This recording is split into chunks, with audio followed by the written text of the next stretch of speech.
ओशो से आप कब मिले, वो क्षण, वो पल कैसा था? उन्होंने एक किताब दी कृष्ण मेरी दृष्टि में, और पहली ही पंक्ति पढ़ते हुए एक झनकार जैसे हुई, हृदय तंत्री में एक झनकार हो उठी।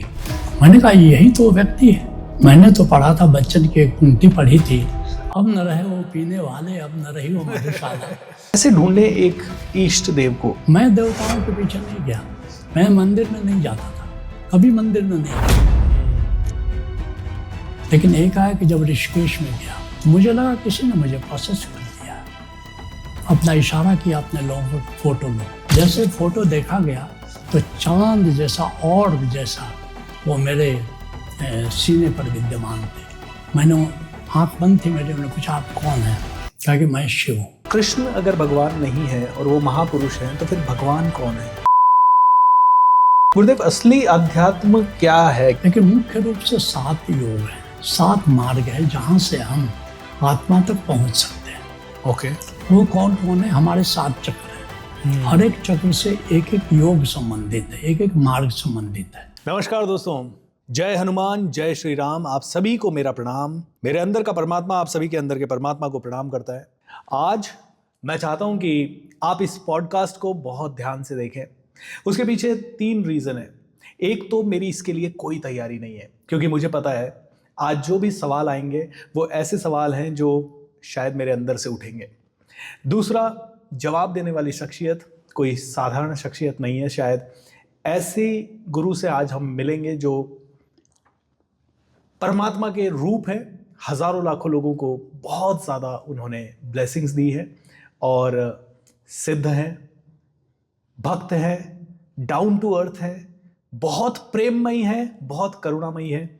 एंड आज हम सभी के ऊपर जो वाणी की अमृत वर्षा होगी वो हम सभी को ग्रहण करनी है। प्रणाम गुरुदेव, आपको मैं मिल के बहुत धन्य हूँ, क्योंकि आपके बारे में बहुत सुना। मैं चाहूँगा कि पहला क्वेश्चन आपसे सीधा ये करूँगा मैं कि आप इस जर्नी में इतने सालों से हैं और हज़ारों लोगों से आप मिले हैं। ये हज़ारों लोगों में से कुछ लोगों को ये बातें जल्दी छू जाती है और कुछ लोगों को बिल्कुल नहीं छूती। वो बार बार आते हैं फिर भी उनको छू नहीं पाती। इसका क्या रीज़न हो सकता है? अध्यात्म की प्यास थोड़े से लोगों के भीतर पैदा होती है। 7 अरब लोग इस दुनिया में हैं, लेकिन मैं समझता हूँ 7 करोड़ से ज़्यादा प्यासे नहीं हैं। और जो प्यासे हैं उसमें थोड़े से लोग खोज पर निकलते हैं, और जो खोज पर निकलते हैं उसमें से बहुत थोड़े से लोग पूर्ण गुरु के पास पहुँचते हैं जी। और जो पूर्ण गुरु के पास पहुँचते हैं उसमें थोड़े से लोग आत्मज्ञान को प्राप्त करते हैं, और जो आत्मज्ञान को प्राप्त करते हैं उसमें थोड़े से लोग ब्रह्म ज्ञान को प्राप्त करते हैं, और जो ब्रह्म ज्ञान को प्राप्त करते हैं उसमें थोड़े से लोग, आप कह सकते हैं कि ब्रह्म के प्रेम में पड़ते हैं। और अध्यात्म की जो यात्रा है ये प्यास से लेकर के ब्रह्म के प्रेम तक पहुंचती है। कहते हैं गुरु गोविंद सिंह जी, सांच कहूँ सुन ले हो सब है, जिन प्रेम कियो तिन ही प्रभु जानो, तिन ही प्रभु पायो। तो ब्रह्म को जानना अलग बात है और पाना बिल्कुल अलग बात है। ज्ञान से प्रभु जाना जाता है, लेकिन प्रेम से प्रभु पाया जाता है। बड़ी लंबी यात्रा है। तो ये खोज से लेकर, प्यास से लेकर खोज, और बीच के कई पड़ाव आते आते आत्मा को उपलब्ध करना बहुत बड़ी उपलब्धि है, बहुत बड़ी उपलब्धि है। गुरु को प्राप्त कर लेना परमात्मा को प्राप्त करने से ज़्यादा कठिन काम है। और जो एक बार गुरु को प्राप्त कर लिया, अब मार्ग आसान हो गया। और जब गुरु की जब मैं बात करता हूँ तो सदगुरु की बात करता हूँ। गुरु के नाम लिखने से कथावाचक भी गुरु अपने को कहने लगे जी। नहीं, गुरु वो नहीं है।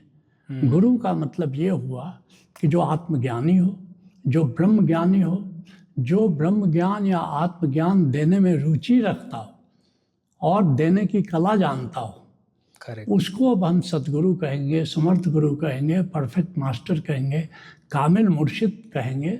और जब तक कामिल मुर्शिद से मुलाकात नहीं हो तब तक आत्मज्ञान नहीं होता। तो समर्थ गुरु सिद्धार्थ ओलिया जी जब बचपन में छोटे थे, मतलब माता पिता के साथ रह रहे थे, उस समय ऐसी क्या घटनाएं घटी जिससे कि आप प्रेरित हुए आध्यात्म की तरफ, गुरु की खोज की तरफ? कौन सी ऐसी चीज़ें हुई या जो आपको याद है जिसके कारण आपकी रुचि इस तरफ ज़्यादा बढ़ी, या ये बचपन से पैदा होते ही अपने आप हो गई थी, या पारिवारिक माहौल के कारण हुई? आप कह सकते हैं पारिवारिक माहौल के कारण हुई, क्योंकि मैं जब छोटा था, बहुत छोटा था, तो मेरे घर पर एक संत आते थे, जानकी बाबा उनका नाम था। मेरे नाना भी उनके शिष्य रहे थे, तो बराबर आते थे, हर साल में 2-3 बार तो आते ही थे। और उनको मैं देखता था कि बड़े वृद्ध थे, उस समय भी 100 साल से ज़्यादा थे, लेकिन उनके चेहरे पर एक अद्भुत चमक थी जो कि संसार में सामान्यतः किसी व्यक्ति में देखने में नहीं आती। और वे मुझे बहुत प्यार करते थे। अच्छा। तो उस ज़माने में वे क्या करते थे, क्या खाओगे? तो मैं कहता था खजूर खाऊंगा। तो तुरंत हवा में हाथ लहराते थे और कहता था कि लो खजूर खा लो। तो बाद में मुझे पता चला कि उनके पास यक्ष सिद्धि थी।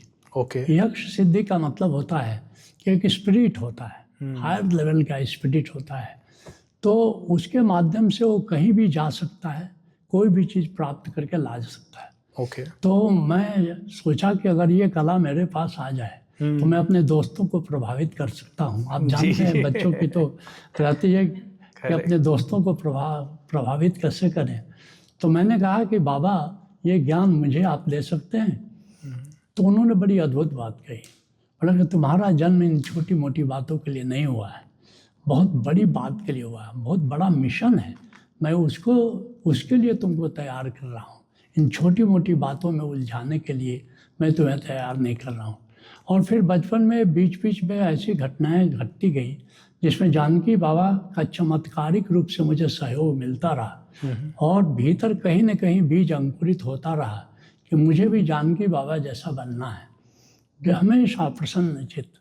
तो उस आनंद की खोज जो हमेशा बनी रही, और वही आनंद की खोज एक दिन ब्रह्मानंद तक ले आई। तो आचार्य रजनीश जी से आपकी भेंट कैसे हो पाई? ओशो से आप कब मिले? एंड वो क्षण जब आप पहली बार मिले, वो क्षण, वो पल कैसा था? राइट।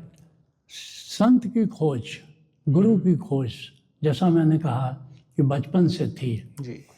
सत्यानंद सरस्वती जी के पास करीब मैं 5 साल रहा, उनके सानिध्य में, और उनसे हठयोग की भी शिक्षा ली।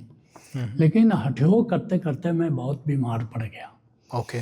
और डॉक्टरों ने कहा कि अब 15 दिन से ज़्यादा जीवित रहना मुश्किल है। लेकिन एक फिजियोथेरापिस्ट स्वयं आए, उन्होंने कहा कि मैंने सुना है कि आप चल फिर नहीं सकते। उसको कहते थे इंटरमिटेंट पोर्फिरिया, उस बीमारी का नाम था। ओके। उन्होंने कहा कि मुझे आप मौका दें, मैं आपको ठीक कर सकता हूँ। तो मैं हंसा, उस समय भी मैं हंसता था, ये जानते हुए भी कि अब मेरी मृत्यु करीब है। तो मैंने कहा कि बड़े बड़े डॉक्टरों ने कह दिया है कि अब मेरी मृत्यु 15 दिन के अंदर हो जाएगी, और आप इतने आत्मविश्वास के साथ कैसे कह सकते हो कि मैं ठीक हो जाऊंगा? बोले कि 15 दिन तो बाकी है, आप 15 दिन तो मुझे मौका दीजिए। हमने कहा हाँ ठीक है। और उन्होंने फिजियोथेरापी करना शुरू किया, मसाज करना शुरू किया, और 15 दिन के अंदर मैं लाठी पकड़ करके चलने लगा। उसके पहले बिस्तर पर था, और 3 महीने में मैं वॉलीबॉल खेलने लगा। क्या और इस तरह मैं स्वस्थ हो गया।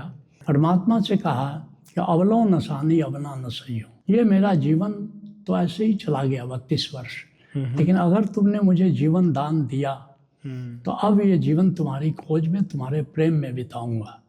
और फिर उसके बाद से मेरी खोज गुरु की शुरू हुई, और फिर मैं उसके बाद खोज ही रहा था कि हमारे एक मित्र ने मुझसे कहा, क्योंकि मैं जा रहा था, अहमदाबाद जा रहा था, तो मैंने कहा कोई किताब मुझे दे दो कि मैं रास्ते में उसको पढ़ता जाऊं।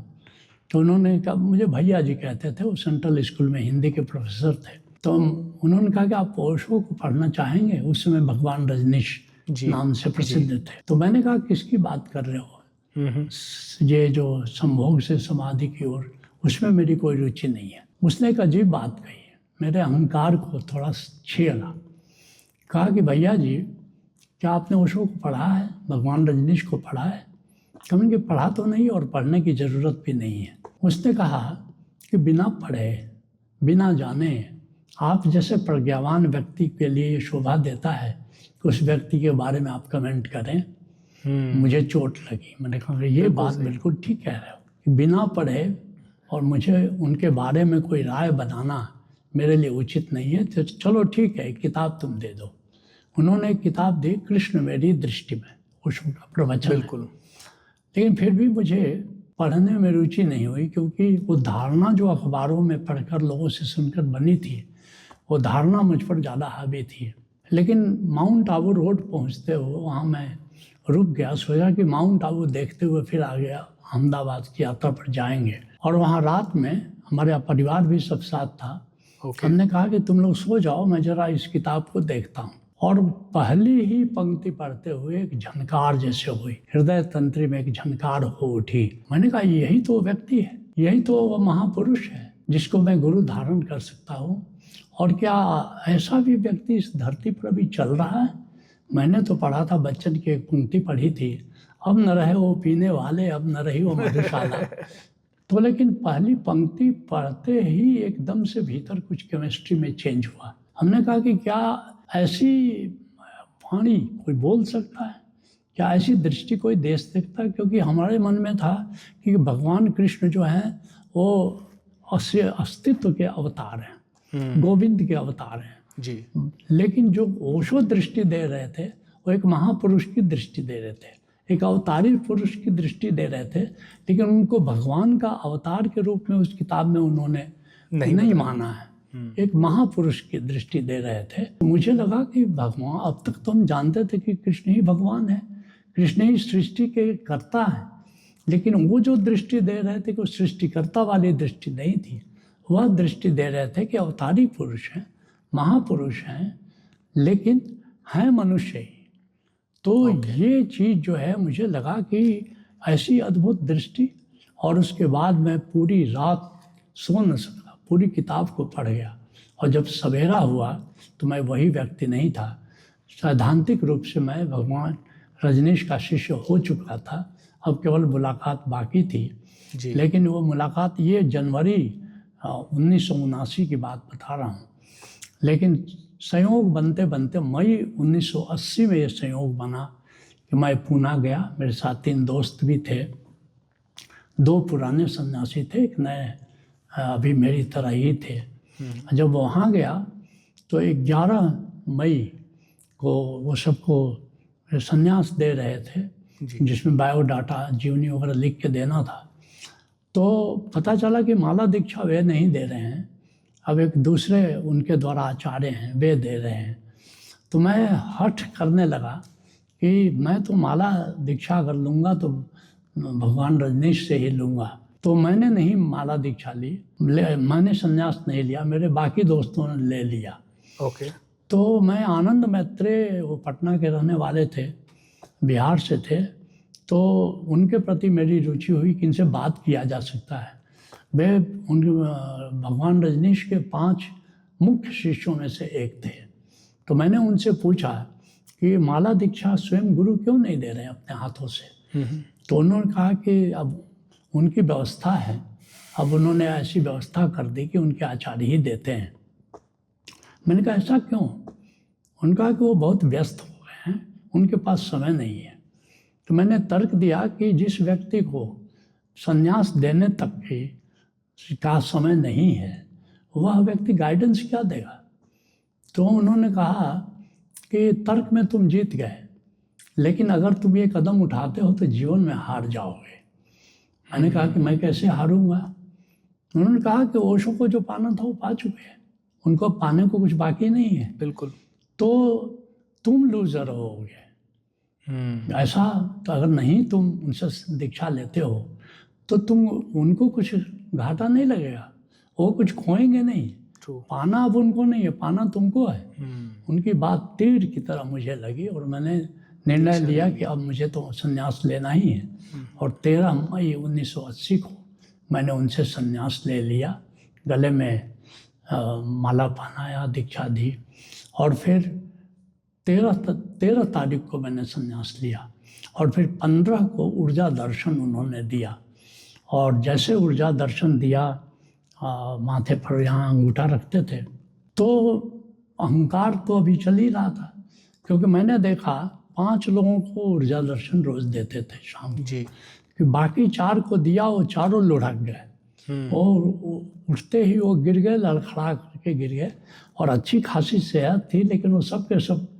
तो मेरा अहंकार जागा और मैंने कहा कि मैं देखता हूँ कि कैसे मेरे को गिरा देते हैं। और वो जो अहंकार इतना आया कि ओशो ने बहुत मेहनत की मुझ पर, लेकिन मैं उठा तो मुझे कोई ऐसा अनुभव नहीं हुआ। तो मैंने लोगों से भी कहा कि पता नहीं कैसे लोग लड़खड़ाते हैं। तो कुछ मित्रों ने कहा कि तुमने पिया ही नहीं तो लड़खड़ाओगे कैसे। तो मुझे लगा कि हो सकता है जो मैं आग्रह कर बैठा हूँ अहंकार में कि देखते हैं कि कैसे करते हैं, ये आड़े हाथ आ गया। फिर 6 महीने के बाद मेरा मन नहीं माना, फिर मैं गया और इस बार फिर उन्होंने ऊर्जा दर्शन दिया। और ऊर्जा दर्शन देते ही ऐसा लगा कि मैं टनों शराब मैंने पिया हो, इतनी मस्ती कि वही मेरी हालत भी हुई, लड़खड़ा करके, और बिल्कुल मैं चलने लगा। और उसका प्रभाव 6 महीने रहा। 6 महीने उसका प्रभाव रहा, और तब जा कर के मेरे भीतर सच्ची श्रद्धा का जन्म हुआ। पहले हाइपोथेटिकल था, लोग कह रहे थे कि बड़ी ऊंची आत्मा है, मैंने भी थोड़ा पढ़ा था, लेकिन अब जो श्रद्धा उपजी मैं उनका हो गया और तब से उनका ही रहा। So beautiful. आपने एक बहुत ही प्यारा ऐसा एक्सपीरियंस शेयर किया जो मेरे रोंगटे खड़े कर रहा है, और मुझे वाइब्रेशंस फील हो रही है मेरे रोम रोम में इस समय जब आप बता रहे हैं, और वही वाली ऊर्जा शायद आपके थ्रू फील हो रही है। यहाँ पे 3-4 प्रश्न मेरे हैं। कृष्ण अगर भगवान नहीं है और वो महापुरुष हैं तो फिर भगवान कौन है? राइट, भगवान निराकार है, उसका कोई आकार नहीं है। जैसे सृष्टि की व्यवस्था के बारे में मैं आपसे बताऊं, क्योंकि मुझे देवताओं से भी साक्षात्कार है जी, ब्रह्म से भी साक्षात्कार है, भेद कहाँ है। ये पूरा जो आकाश आप देख रहे हैं ये जड़ नहीं है, ये चेतन है। बिल्कुल। और ये जो चेतन निराकार आकाश है, ओशो कहते हैं कि जिसने आकाश की चैतन्यता को जाना उसने ही परमात्मा को जाना। प्रकारांतर से कह रहे हैं कि आकाश चेतन है और यही ब्रह्म है। इसलिए मैंने अपनी एक गज़ल में लिखा कि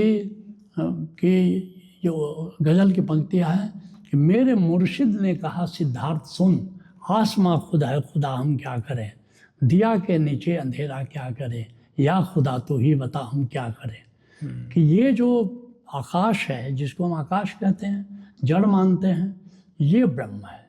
ये अवतार नहीं लेता। अवतार तब कौन लेता है? उसने त्रिदेवों की सृष्टि की, ब्रह्मा की सृष्टि की, जो कि डिजाइन बनाते हैं, जीवों का डिजाइन बनाते हैं, मनुष्य का डिजाइन कैसा होगा, पूंछ होगा कि नहीं होगा, हाथी का आकार कैसा होगा, बंदर का कैसा होगा, जीव जंतुओं का, वृक्षों का कैसा होगा। पूरा ब्रह्मलोक में लाखों लोग काम करते हैं और वे डिजाइन पर काम करते हैं। ये जो मशीन कैसे चलेगी, ये भोजन रक्त में कैसे परिवर्तन होगा, लिवर कैसे काम करेगा, हार्ट कैसे काम करेगा, ये सारा डिजाइन ब्रह्मलोक में बनता है। सृजन करते हैं और उसका गवर्नर का नाम ब्रह्मा है। उसके बाद जो भगवान शिव हैं, वो शिव क्या करते हैं कि एक बार जब जीव आ गया तो उसके बाद अब उसकी मृत्यु और जन्म का जो सिलसिला है, और मृत्यु के बाद स्पिरिट वर्ल्ड है, आत्मलोक है, और वहाँ पर सब जीव जंतु रहते हैं, अपने अपने कर्मों के अनुसार अलग अलग लोक में रहते हैं। और उसके बाद भगवान विष्णु है, जो जन्म से लेकर मृत्यु के बीच का जो जीवन है ये ठीक से चले, सबको खाना पीना मिले, सबको जिसको कहते हैं कि पानी मिले, हवा मिले शुद्ध, ये सारी व्यवस्था भगवान विष्णु के जिम्मे है।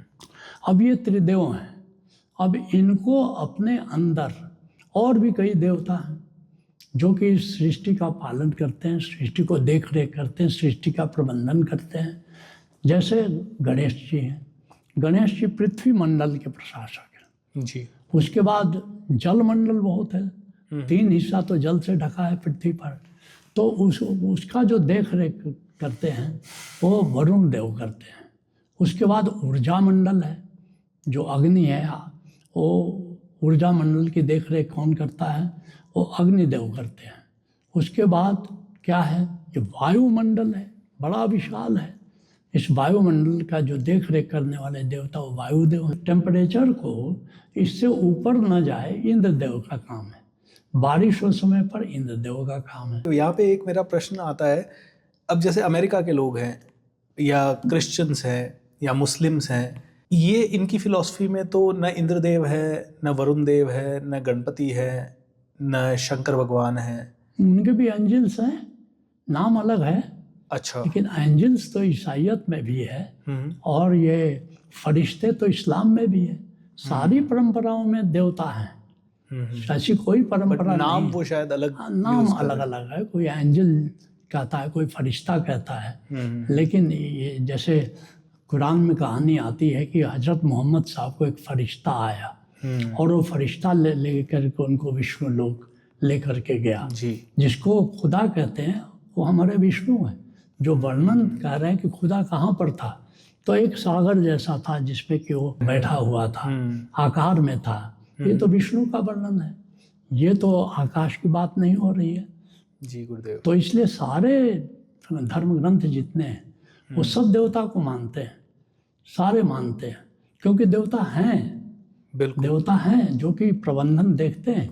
गुरुदेव, असली अध्यात्म क्या है? क्योंकि मुझसे भी कई लोग पूछते हैं अध्यात्म क्या है, तो मेरे जवाब मेरे कॉन्शियसनेस के हिसाब से होते हैं।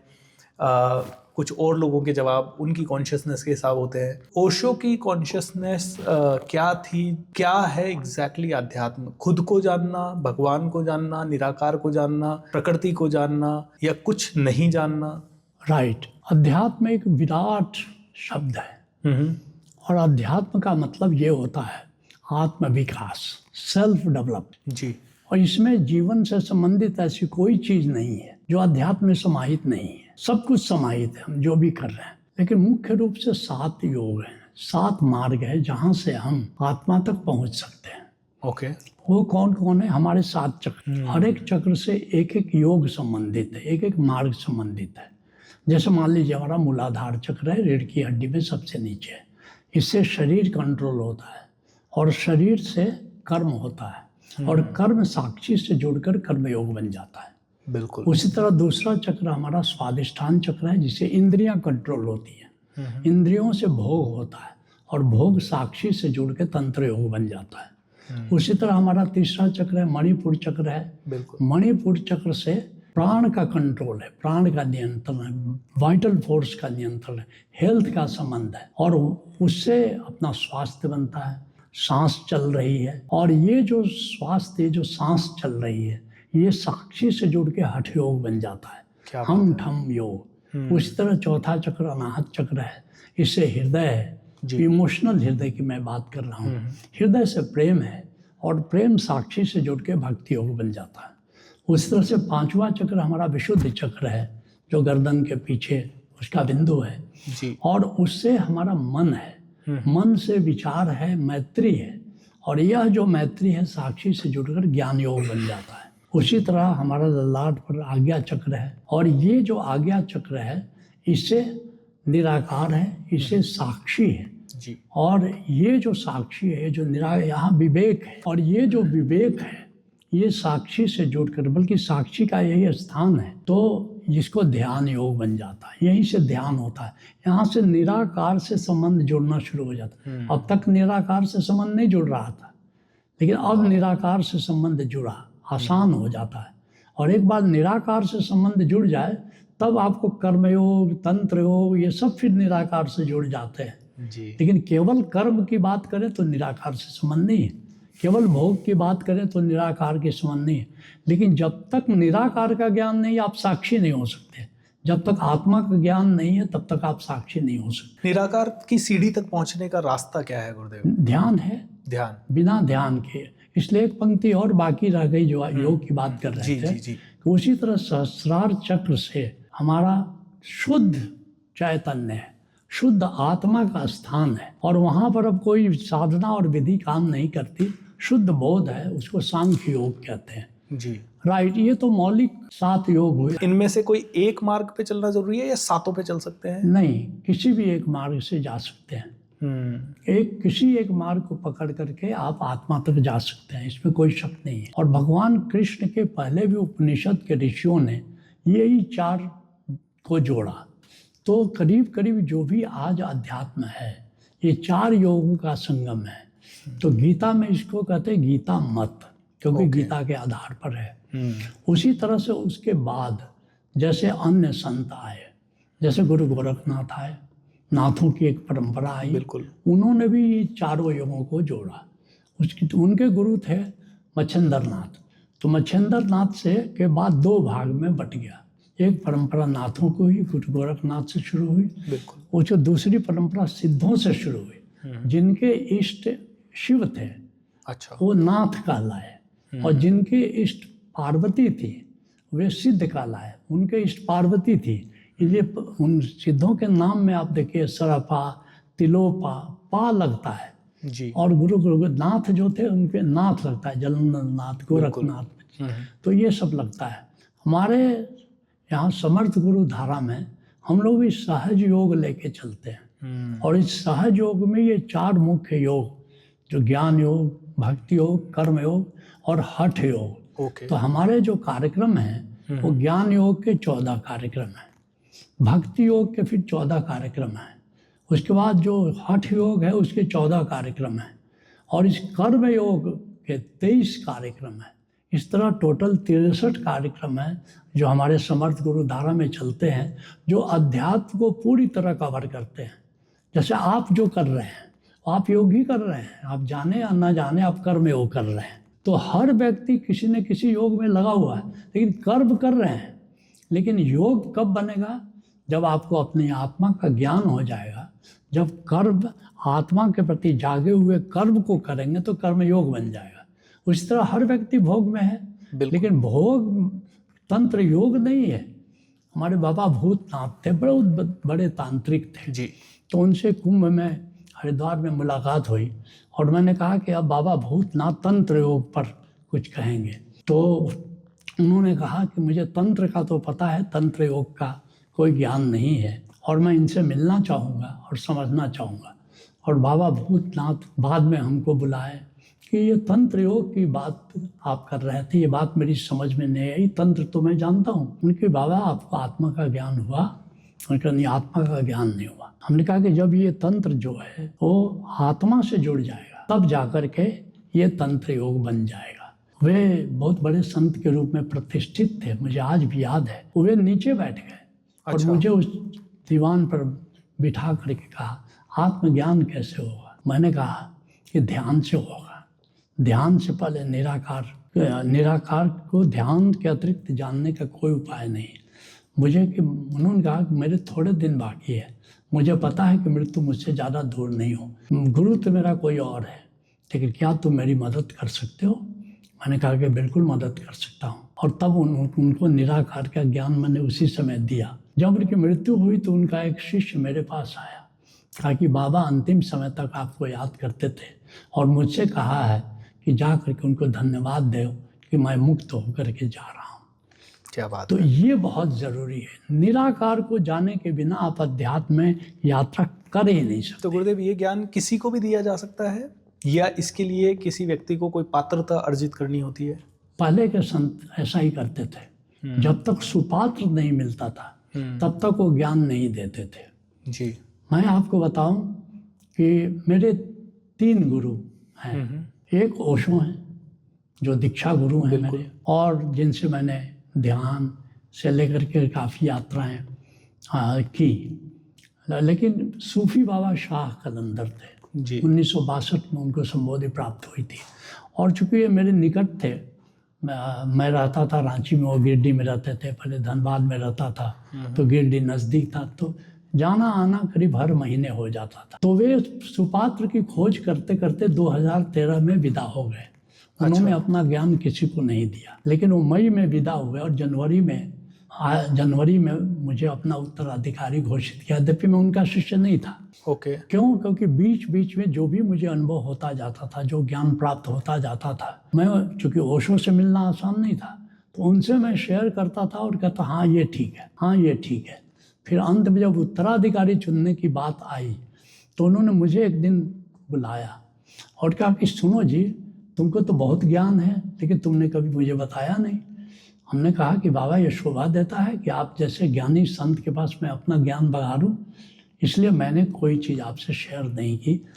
तो उन्होंने कहा कि लेकिन मुझे पता चल गया। क्योंकि आपको कैसे पता चला? उन्होंने कहा मुझे ख्वाजा साहब ने बताया, अच्छा। और इसलिए मैं अब अपना उत्तराधिकारी तुम्हें नियुक्त करता हूँ और जो भी मेरा ज्ञान है मैं ट्रांसफ़र करूँगा तुमको। और यहाँ गुड़गांव में वो ठहरे हुए थे और वहीं पर बुला करके वहीं उन्होंने अपना ज्ञान जो इल्म था उनके पास वो सब ट्रांसफ़र किया। लेकिन सुपात्र खोजते खोजते कितने साल उनके बीत गए। तो ऐसे ही करीब करीब सारे संतों की बात है। कबीर साहब के 484 शिष्य थे, लेकिन केवल धर्मदास को उन्होंने ज्ञान दिया, बाकी किसी को नहीं दिया। और जो दे करके कहा, धर्मदास तो है लाख दुहाई, सार वस्तु बाहर नहीं जाई। ये ज्ञान किसी को मत देना, मैं औरों की क्या कहूँ। ओशो ने अपना ज्ञान किसी को नहीं दिया, कोई नहीं दिया। असली ज्ञान ओंकार है, जहाँ से यात्रा शुरू होती है। ओंकार का मतलब है सारे अस्तित्व में जो गूंज हो रही है, इसको ओंकार कहते हैं। हमारी आत्मा में भी, निराकार में भी गूंज हो रही है, बाहर निराकार में भी गूंज हो रही है। वह गूंज अनाहत नाद के नाम से, प्रणव के नाम से, उद्गीत के नाम से। मोहम्मद साहब उसको सदाया आसमानी कहते थे, बांगे आसमानी कहते थे। दरिया साहब उसको सार शब्द कहते थे। नानक देव उसको एक ओंकार सत्यनाम कहते थे। तो जितने बुद्ध उसको शब्द कहते थे। तो जब तक भी आपको ओंकार का ज्ञान नहीं है तब तक आप एक कदम अध्यात्म में नहीं चल सकते। इसलिए यारी साहब कहते हैं, तब तक लग खोज चला जावे जब तक मुद्दा नहीं हाथ आवे। तब तक खोज करो जब तक कि ओंकार का ज्ञान नहीं प्राप्त हो।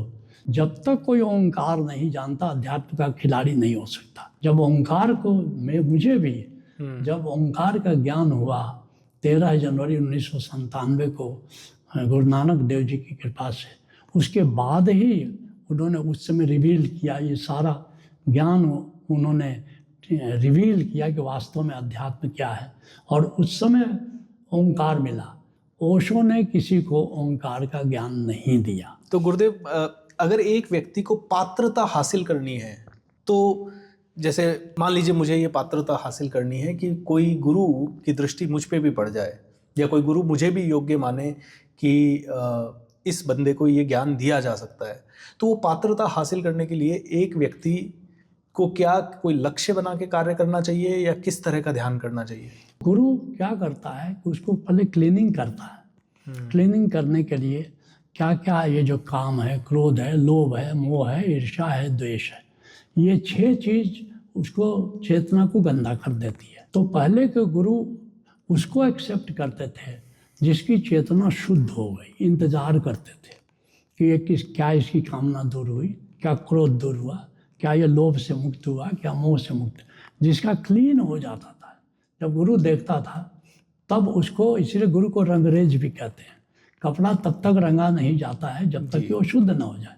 शिष्य को तब तक ओंकार का ज्ञान नहीं दिया जाता है जब तक कि वो शुद्ध ना हो जाए। और ये आप जानते हैं कितना मुश्किल है इन 6 से मुक्त होना। तो 12 साल कम से कम लग जाते थे गुरु को, गुरु के पास रहते रहते कि ये शुद्ध हो गया। जब गुरु अनुभव करता था कि अब इसको ज्ञान दिया जा सकता है, तब वो गुरु ज्ञान देते थे। तो ओशो ने भी किसी को ओंकार का ज्ञान नहीं दिया। शिष्य तो लाखों थे। उनके पिताजी ने एक दिन कहा कि मुझे कानों में कुछ आवाज़ सुनाई दे रही है। बोले कैसी आवाज़ है? उन्होंने बताया, कहा यही ओंकार है। जान लिया आवाज़, फिर इसका श्रवण करो पिताजी, लेकिन किसी से बोलना नहीं। बोला ठीक है। लेकिन अपनी पत्नी को, अर्थात ओशो की माँ को बहुत प्यार करते थे। वो 3-4 रोज़ तो धैर्य धारण किए। उन्होंने कहा सुनो, जो ओशो ने मना किया है, लेकिन अब मैं तुमसे छुपा नहीं सकता। मैं ऐसा सुनता था, ओशो ने बताया असली ज्ञान यही है, अनाहत नाद के ज्ञान है, तो मैं तुमको बता देता हूँ, लेकिन तुम किसी से कहना नहीं। जब विदा हो गए ओशो, जब ओशो के पिताजी भी विदा, पहले ओशो के पिताजी विदा हुए, फिर ओशो भी विदा हुए, तब उनकी माँ ने ओशो टाइम्स को इंटरव्यू दिया कि ऐसा ऐसा दद्दा ने फिर मुझे ओंकार का ज्ञान दिया। अब इसी से सोच सकते हैं कि कितने लोग फिर आध्यात्मिक हो पाएंगे। जब ओशो के लाखों शिष्य ओंकार से अनभिज्ञ है, ओंकार तो छोड़िए निराकार से भी अनभिज्ञ है, और निराकार का ज्ञान जिसको नहीं है वो ध्यान क्या करेगा। इसलिए ओशो की किताब है ध्यान प्रथम एवं अंतिम मुक्ति, संकलित है उनके प्रवचनों का। उसमें 2004 के एडिशन निकला है, उसके पृष्ठ 35 पर ओशो कह रहे हैं कि जो ध्यान की विधियां मैं दे रहा हूँ, सक्रिय ध्यान, कुंडलनी ध्यान, ये सब ध्यान नहीं है, ये ध्यान की तैयारी है। अभी लेटेस्ट एडिशन 22-23 में आया है, उसके पृष्ठ 75 पर वही बात दोहराई गई है कि ये सक्रिय ध्यान, ये कुंडलनी ध्यान, ये ब्रह्मनाथ ध्यान, ये ध्यान नहीं है। लेकिन सारे लोग अब इसी को ध्यान समझ कर कर रहे हैं। मैंने स्वयं 16 साल सुबह सक्रिय ध्यान, शाम कुंडलनी ध्यान किया और कहीं नहीं पहुंचा, कहीं नहीं पहुंचा। नीचे लंगर डाल देता है, नाव को कितना खो, लंगर जब तक नहीं उठाएगा तब तक नाव चलेगी नहीं। तो वो ऐसा ही है कि वो लंगर डला हुआ है, उठ नहीं रहा है और हम नाव खेवे जा रहे हैं, तो कहाँ पहुँचेंगे। तो गुरुदेव यहाँ एक प्रश्न आता है, जैसे गौतम बुद्धा थे, उन्होंने अपनी पत्नी को भी एनलाइटनमेंट करवाया, अपने पिता को भी करवाया, अपने पुत्र को भी, और हज़ारों लोगों को जहाँ पे भी वो जाते थे कोशिश यही रहती थी, और कई लोग एनलाइटनड हुए। तो क्या जितने भी लोगों को बुद्धा ने एनलाइटनमेंट दिया वो पात्र थे, सुपात्र थे या नहीं थे, और वो एनलाइटनमेंट की अवस्था क्या होती है। राइट। गौतम बुद्ध के लाखों शिष्य थे, उसमें केवल 100 एनलाइटेंड हुए, अच्छा, बाकी नहीं हुए। और गौतम बुद्ध की प्रक्रिया का नाम ध्यान है, और गौतम बुद्ध ध्यान में शून्यता की बात करते हैं, वह शून्यता ही निराकार है। अच्छा, तो पूरी शिक्षा का सार उनका निराकार है, ध्यान है। और ये भी कहते हैं कि मेरी जो शून्यता है, मेरी जो एम्प्टीनेस है, वो वॉइड नहीं है, वो फुल है, वो भरा हुआ है। ऐसा मेरा एम्प्टीनेस है, ऐसा मेरा निराकार है। वो क्या चीज़ से भरा हुआ है, उसमें नाद गूंज रहा है, उसमें नूर जगमगा रहा है, उसमें आनंद है, उसमें चैतन्य है, उसमें प्रेम है, उसमें ऊर्जा है, उसमें उमंग है, उसमें मंगल है। वो सारी चीज़ें उस निराकार में उस भरा हुआ है। और जो वहाँ सहस्त्रदल कमल खिला हुआ है, एक बार ध्यान में पहले तो कुछ नहीं दिखेगा, पहले तो केवल शून्य ही दिखेगा, लेकिन शून्य दिख गया तो आत्मा दिख गई।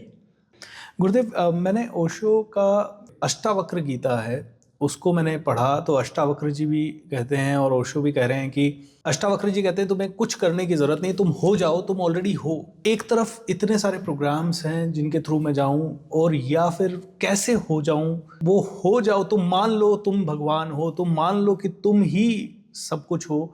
इस चीज़ को मैं कैसे समझ पाऊँ, क्या करूँ। वही अष्टावक्र कह रहे हैं कि मान्यता पर टिकी भक्ति भी मोह है। अष्टावक्र संहिता का मैंने भावानुवाद किया है जी, सांख्य गीता उसका नाम है।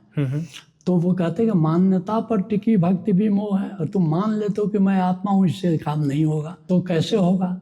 वो कहते हैं कि इसका अनुभव करो, आत्मा का अनुभव करो।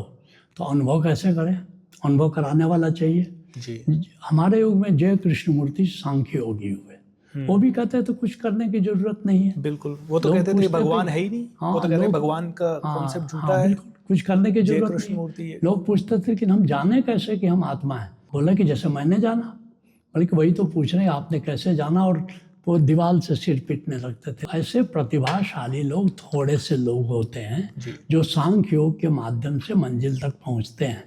जनक हुए, अष्टावक्र हुए, और अष्टावक्र को सुनने से ही क्योंकि जनक पहले ही से आत्मज्ञानी थे, पूर्व जन्म से ही आत्मज्ञानी थे, और जनक ही नानक बन करके आए थे। तो इसलिए नानक देव जी ने खुद कहा है, तो इसलिए ये पिछले जन्म में ऐसी यात्रा हुई हो कि आखिरी जैसे अभिमन्यु 7वें द्वार पर फंसा, तो 7वां गेट थोड़ा सा गुरु ठेल देता है, वो पहुंच जाता है। लेकिन ऐसे कम लोग हुए।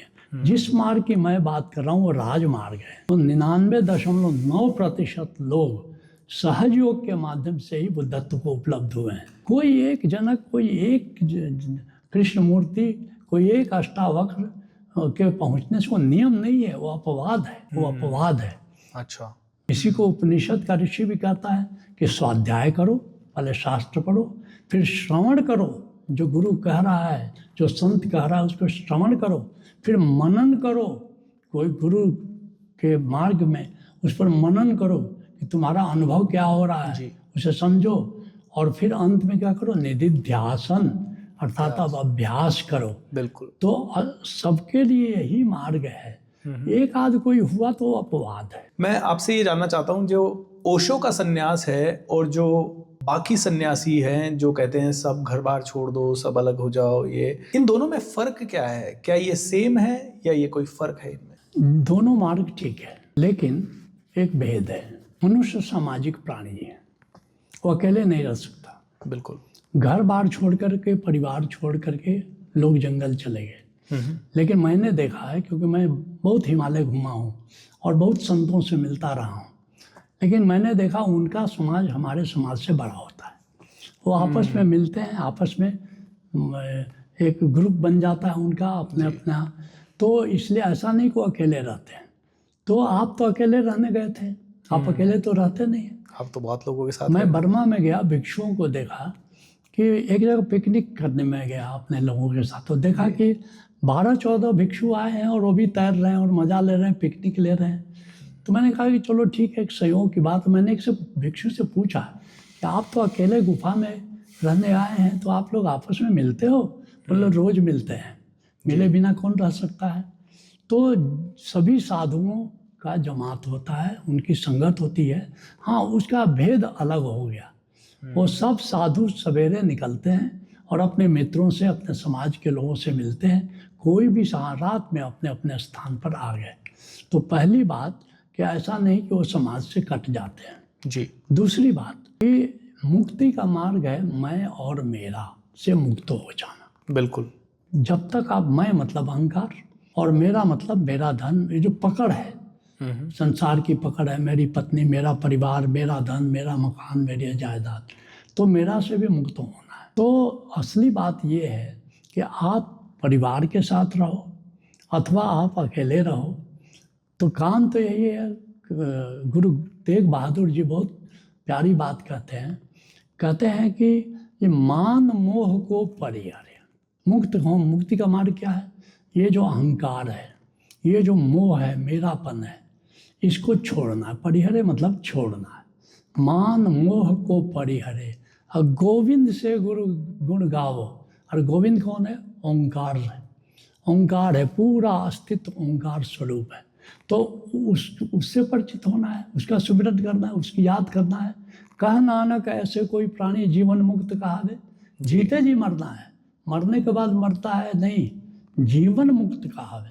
यही पलटू साहब कहते हैं, हमता ममता को छोड़ देवे, यही तो मुख्य जंजाल है जी। हमता मतलब अहंकार, जिसे कामना होती है, अर्थात कामना को छोड़ना है, और ये जो मोह है, जो पकड़ है, ये छोड़ना है। तो ये दो तरह से छोड़ा जा सकता है। बुद्ध ने मार्ग जो दिया उसमें था कि आप सब छोड़ के चलो। हम लोग आत्मा कह रहे हैं, वे अनात्मा कर रहे हैं, लेकिन अनात्मा उस शून्य को कह रहे हैं। लेकिन ये भी आप साथ साथ करें कि मेरा शून्य जो है वो एम्प्टीनेस नहीं है, वो भरा हुआ है, वो भरा हुआ है। तो बात तो एक ही हो गई। तो इसलिए असली बात ये है कि आप घर छोड़ दिए या घर में रहे, ये मुख्य बात नहीं है। पकड़ छोड़नी है, पकड़ छोड़नी है। अब वहाँ जाइए, संतों को वहाँ देखिए, एक गुफा के नीचे, एक गुफा में है, और गुफा को लेकर के झगड़ा चल रहा है कि ये गुफा मेरी है कि तेरी है। तो वहाँ पर और झोपड़ी बनाया है, अब झोपड़ी को लेकर के मोह चल रहा है। तो ऐसा नहीं कि वो मोह छूटा कुछ भी नहीं, बल्कि उल्टे नई नई चीज़ पकड़ लिया। क्योंकि असली बात छोड़नी है कामना को, ताकि अहंकार विदा हो जाए। असली बात छोड़नी है कि पकड़ जो है, मेरी स्त्री, मेरी पत्नी, मेरा पति, मेरा मकान, तो असली इसको छोड़ना।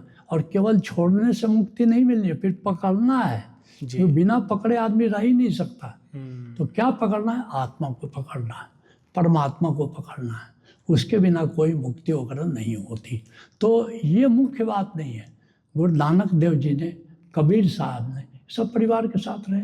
उपनिषद के सारे जो ऋषि हैं सब परिवार के साथ रहे। याज्ञवल्क्य हो, गार्गी के साथ रहे। तो उपनिषद काल में ये छोड़ने की धारणा नहीं थी। ये भगवान महावीर ने शुरू किया, गुरुदेव, भगवान बुद्ध ने शुरू किया। भगवान पे बहुत विश्वास है, कई लोगों को विश्वास है, मुझे भी बहुत विश्वास है, पूजा पाठ भी करते हैं। जैसे मुझे भगवान हनुमान जी का इष्ट मैं समझता हूँ, ऐसा किसी मुझे कोई दर्शन नहीं हुआ न कुछ और, बस एक दिन मैंने सुंदरकांड किया, मुझे अच्छा लगा, उससे मेरी ज़िंदगी में कुछ परिवर्तन दिखे और मैंने एक प्रण लिया कि मैं और करूँगा इसको। कैसे ढूंढे एक इष्ट देव को? एक तो पहला प्रश्न मेरा ये है। दूसरा, मुझे कार्य तो बहुत सारे करने हैं, लेकिन मन में एक शंका भी आती है आज के युग को देखते हुए कि अरे ये मोटिवेशन की बात कर रहा है, अचानक से भगवान की बात कर रहा है, इसका कोई मोटिव होगा, इसका कोई तरीका होगा। तो ये संशय से मुक्त मन कैसे हो, निडर मन कैसे हो, अकंप मन कैसे हो, जो किसी चीज़ से कंपन ना करे, और जो मैंने डिसाइड कर लिया मुझे किसी को जस्टिफाई देने की ज़रूरत नहीं है, ये मैं पाथ पे चलना चाहता हूँ, इसी तरह से करना चाहता हूँ। क्योंकि आपके जीवन में भी ये वक्त आया है, क्योंकि आप भी 32 ईयर्स की एज में बीमार थे, उसके बाद आपने लिया, और उस समय आपको भी इस धारा पे चलते समय समाज के कई लोगों ने काफ़ी सारी चीज़ें कही होंगी। तो ये दो मेरे प्रश्न हैं, ईष्ट को कैसे ढूंढें, या कौन मेरे ईष्ट हैं ये कैसे पता करें, क्या वो सही है नहीं है, और दूसरी चीज़, अकंप मन कैसे बनाए जो किसी के ओपिनियन से किसी भी तरह से प्रभावित ना हो। पहली बात, आप तो मोटिवेशनल स्पीकर हैं जी। आप कहते हैं you can win, you can get everything. बिल्कुल। तो छोटी सोच क्यों हो? सोच बड़ी होनी चाहिए। जितने मोटिवेशनल स्पीकर हैं वो कहते हैं सोच बड़ी होनी चाहिए। बिल्कुल। तो आप क्यों सोचते हैं मैं लखपति बन जाऊं? आप करोड़पति की सोचिएगा तो लखपति तो बन ही जाइएगा। 100%। आप आत्मा को जान लीजिए तो और आपके पीछे पीछे सब आ जाएंगे। मैं देवताओं के पीछे नहीं गया, मैं मंदिर में नहीं जाता था, कभी मंदिर में नहीं गया। लेकिन एक है कि जब ऋषिकेश में गया, 2006 की बात है, जब आरती चल रही थी, तो मुझे लगा किसी ने मुझे प्रोसेस कर दिया। अपना इशारा किया, अपने लोगों की फ़ोटो लो, डिजिटल कैमरा आजकल आ गया है। जैसे फ़ोटो देखा गया तो चांद जैसा ऑर्ब जैसा वो मेरे सीने पर विद्यमान थे। मैंने आँख बंद थी मेरी, मैंने पूछा आप कौन हैं? कहा कि मैं शिव हूँ। तो मुझे लगा अरे शिव का अस्तित्व है। फिर कैमरा भी सपोर्ट कर दिया कि शिव का अस्तित्व है, तो मुझे लगा अरे शिव का तो अस्तित्व है। दूसरी घटना घटी, मानसरोवर गया। मानसरोवर में खाने पीने में तिब्बत में खाना ठीक नहीं मिलता है मन लायक, लेकिन जो मिलता है अब खाना पड़ेगा। अब मैं बीमार पड़ गया, बीमार मतलब पेट दर्द भयानक, और ऐसा लगा कि ये रात आखिरी रात है।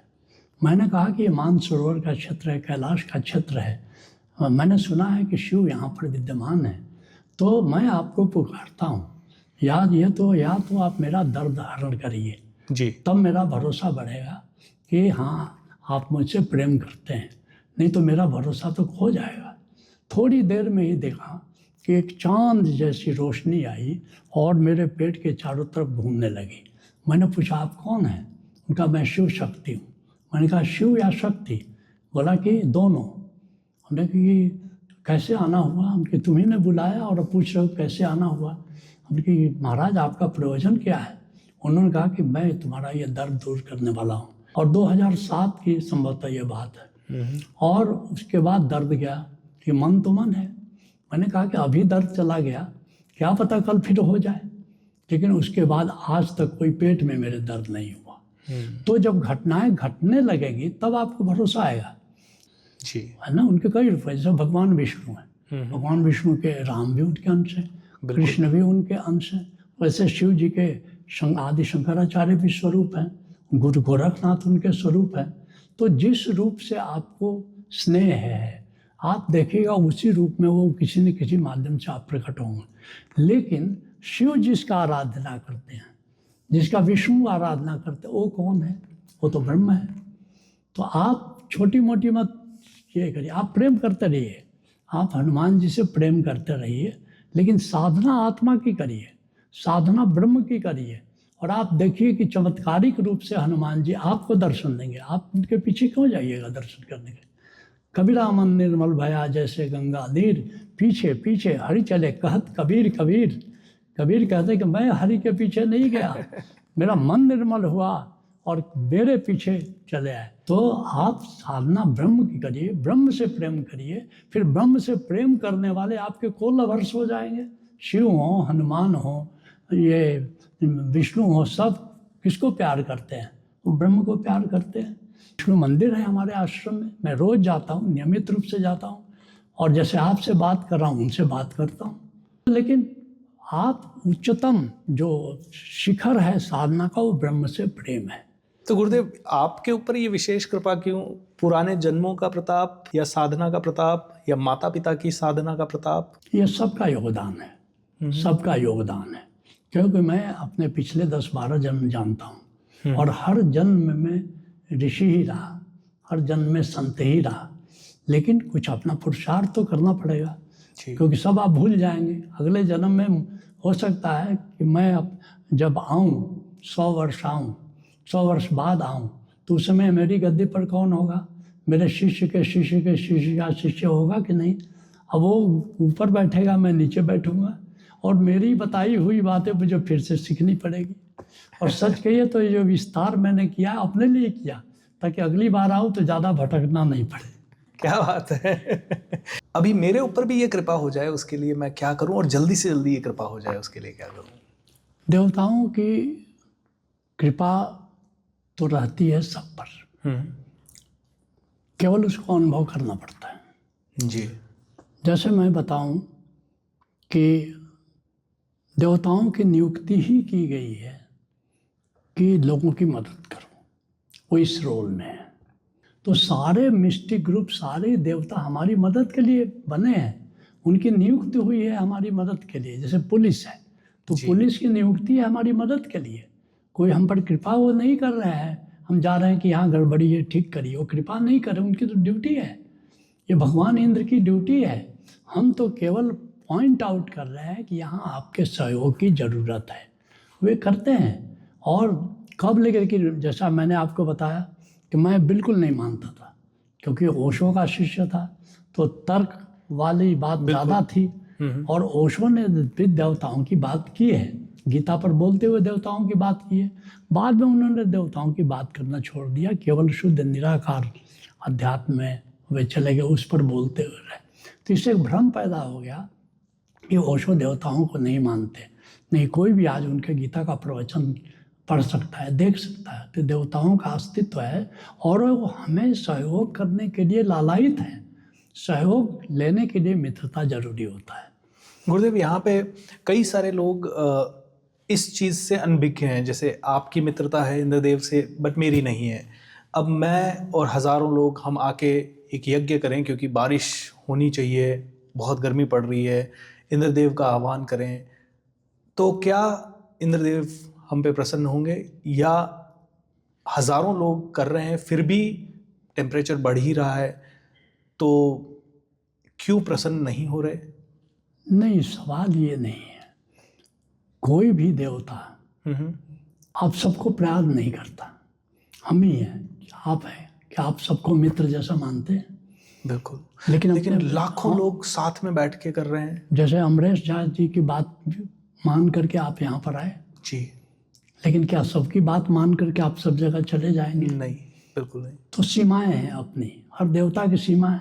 एक तरफ 10 लाख लोग यज्ञ करके वहां पे बारिश चाहिए क्योंकि अकाल पड़ा हुआ, और एक तरफ गुरु सिद्धार्थ तोलिया जी बुला रहे हैं, वो वहां नहीं, इंद्र भी ऐसा नहीं है, वो देख ही रहे हैं। लेकिन आकार की सीमा होती है, चाहे ब्रह्मा हो कि विष्णु हो कि शिव हो या कि इंद्र हो, आकार की सीमा होती है। निराकार की कोई सीमा नहीं है, ब्रह्म की कोई सीमा नहीं है। लेकिन जिसने भी आकार धारण किया, या भगवान विष्णु ने राम का अवतार लिया, अब एक बार शरीर में आ गए, वैसे भगवान विष्णु का भी आकार है, उनकी भी सीमाएं हैं, निराकार की कोई सीमा नहीं है। तो अपनी सीमा में सब कोशिश करते हैं कि अपनी भूमिका ठीक से निभाएं, लेकिन फिर भी कहीं कहीं चूक हो जाती है, हो जाती है। अब कितना भी बड़े अच्छे प्रबंधक हैं, मैनेजर हैं, और परमात्मा से बड़ा बढ़ के मैनेजर तो कोई भी नहीं है। तो परमात्मा के मैनेजमेंट में कमी नहीं है, लेकिन जिन लोगों को ड्यूटी उन्होंने दी है, उनके मैनेजमेंट की भी सीमा है। हर व्यक्ति सीमित है। तो जैसे हमारा आश्रम है, हमारे आश्रम में हम अपने लोगों को कहते हैं कि कहीं कुछ कमी हो तो हमें बताओ, हमें कैसे पता चलेगा? वे लोग बताते हैं तो हम तुरंत कहते हैं। बल्कि हमारे यहाँ तो नियम है अगर कोई पॉइंट आउट करता है कि कहीं पर कुछ कमी, तो 1 घंटे के अंतर्गत उसको दुरुस्त करो। और मैं उस ग्रुप में स्वयं विद्यमान हूँ और रिपोर्ट आना चाहिए कि 1 घंटे में पूरा हुआ, तो हम मदद ले रहे हैं। तो उसी तरह से जैसे हम अपने शिष्यों की मदद ले रहे हैं आश्रम को ठीक करने के लिए, ऐसे ही इंद्र अपने प्रेमियों की मदद ले रहे हैं इस जलवायु को ठीक रखने के लिए। गुरुदेव, यहाँ पे एक बहुत ही बड़ा सवाल जो कई लोगों के लिए डिबेट का विषय बना हुआ है और मैं भी सोचने पे मजबूर होता हूँ। जैसे ओशो हैं, उनके पास 97 रोल्स रॉयस थी, वो हीरे की घड़ी पहनते थे, बहुत अच्छे रहते थे। और लाखों अनुयायी हैं जो आज शायद ऑडियो में सुन रहे हैं, आज शायद वीडियो में देख रहे हैं, किताबों में देख रहे हैं। वो एक तरफ तो बात हो गई कि कामना से मैं मुक्त हो जाऊं, लेकिन कहीं ना कहीं एक अबोध बालक का थॉट रहेगा, मेरे पिताजी ने इतनी अच्छी घड़ी पहन रखी है, क्यों ना मैं ये घड़ी मेरे पास भी आए। तो कहीं ना कहीं ये रोल्स रॉयस इतनी सारी होना, ये हजारों अबोध लोग जो अभी सिर्फ पहली बार सुन रहे हैं, दूसरी बार सुन रहे हैं, उनके अंदर कामना का विषय नहीं बनेगी। सबसे बड़ी बात है कि 99 रोल्स रॉयस कार थी, वो उनको शिष्यों ने दिया था। उन्होंने कहा ठीक है, वो सब 99 रोल्स रॉयस से ख़त्म हो गई। उसके बाद मैं उनसे मिलने गया, काठमांडू में थे, और मेरे मन में भी सवाल था कि 100 वर्ग किलोमीटर से बड़ा उनका आश्रम था, 99 रोल्स रॉयस कार थी, इतनी प्रभुता थी, और अब ओशो के पास कुछ भी नहीं है, सड़क पर है। जरूर उनके चेहरे पर कुछ तो प्रभाव होगा। तो मैं इंतज़ार करता, सॉल्टी होटल में वो ठहरे हुए थे, उधर से आए तो हर व्यक्ति के पास 1 आध मिनट ठहरते थे। मेरे पास आए, मैंने उनके चेहरे देखा जो 1980 में देखा था, वैसे ही प्रसन्नचित, वैसे ही आनंदित से भरे हुए, और जरा भी शिकन नहीं थी, जरा भी उदासी नहीं थी, उतने ही आनंदित थे। तो संत के पास कोई दे गया वो भी स्वीकार है, कोई ले गया वो भी स्वीकार है। तो इसलिए संत को मतलब नहीं है, असली बात पकड़ है। उन 99 रोल्स रॉयस कार की पकड़ उनको नहीं थी, ये बात ज़्यादा मुख्य है। चला गया तो चला गया, आया तो आया। सिद्धि के मार्ग पे चलते हैं तो ध्यान खींचता है, और जब ध्यान करने बैठते हैं तो ऐसा मन लगता है उस ध्यान में कि ऐसा लगता है यही जीवन है। बट जैसे पारिवारिक स्थितियां हैं, समाज की स्थितियां हैं, रिस्पॉन्सिबिलिटीज़ है, उसमें धन की व्यवस्था करनी ज़रूरी है। अब उसमें लक्ष्य आ जाता है कि नहीं, धन चाहिए इतना, 10 लाख रुपए चाहिए, 1 करोड़ रुपए चाहिए, तो धन की तरफ चलते जाते हैं तो ध्यान धीरे धीरे कम हो जाता है। इसका बैलेंस, परफेक्ट बैलेंस कैसे लिया जाए, और क्या है परफेक्ट बैलेंस गुरुदेव? धन में कोई बुराई नहीं है। असली बात है कि धन आप साधन की तरह ले रहे हैं कि साध्य की तरह ले रहे हैं। अगर धन कमाना आपका साध्य है तो आप गलत मार्ग पकड़ रहे हैं। बिल्कुल। धन साधन है, तो आपके मन में केवल ये कि हमको धन कमाना है, तो इसका मतलब कि आप कामना के मार्ग पर चले। लेकिन आपका मन है कि हम धन इसलिए कमाएं कि हम समाज के लिए कुछ करें, तो इसका मतलब ये है कि आप सदमार्ग पर हैं। धन न बुरा है न भला है, आपके लिए क्या वो साधन है या साध्य है, ये बात मुख्य है।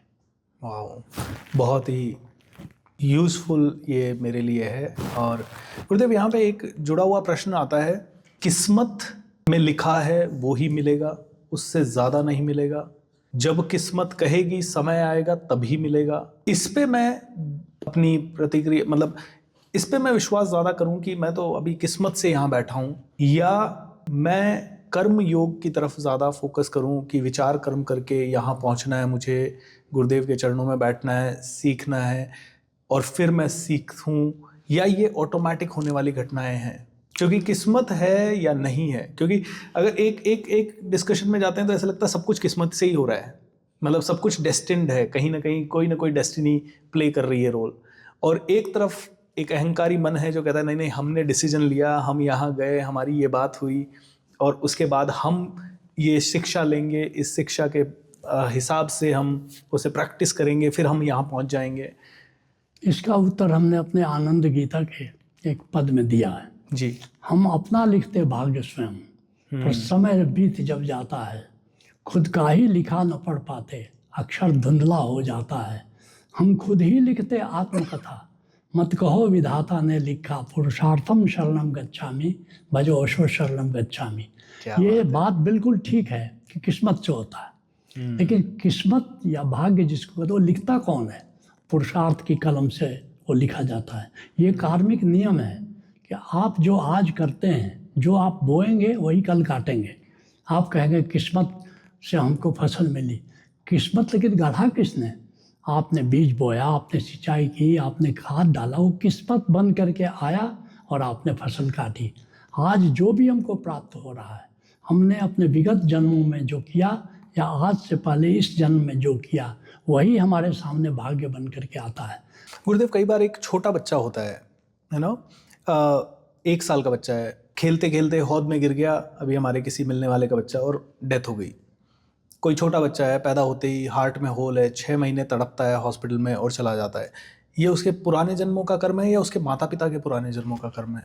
3 प्रकार के कर्म हैं। कार्मिक परमात्मा के जो सृष्टि में नियम है, 12 मुख्य नियम है, जिसमें एक कार्मिक नियम है। कार्मिक नियम कहता है कि 3 प्रकार के कर्म होते हैं।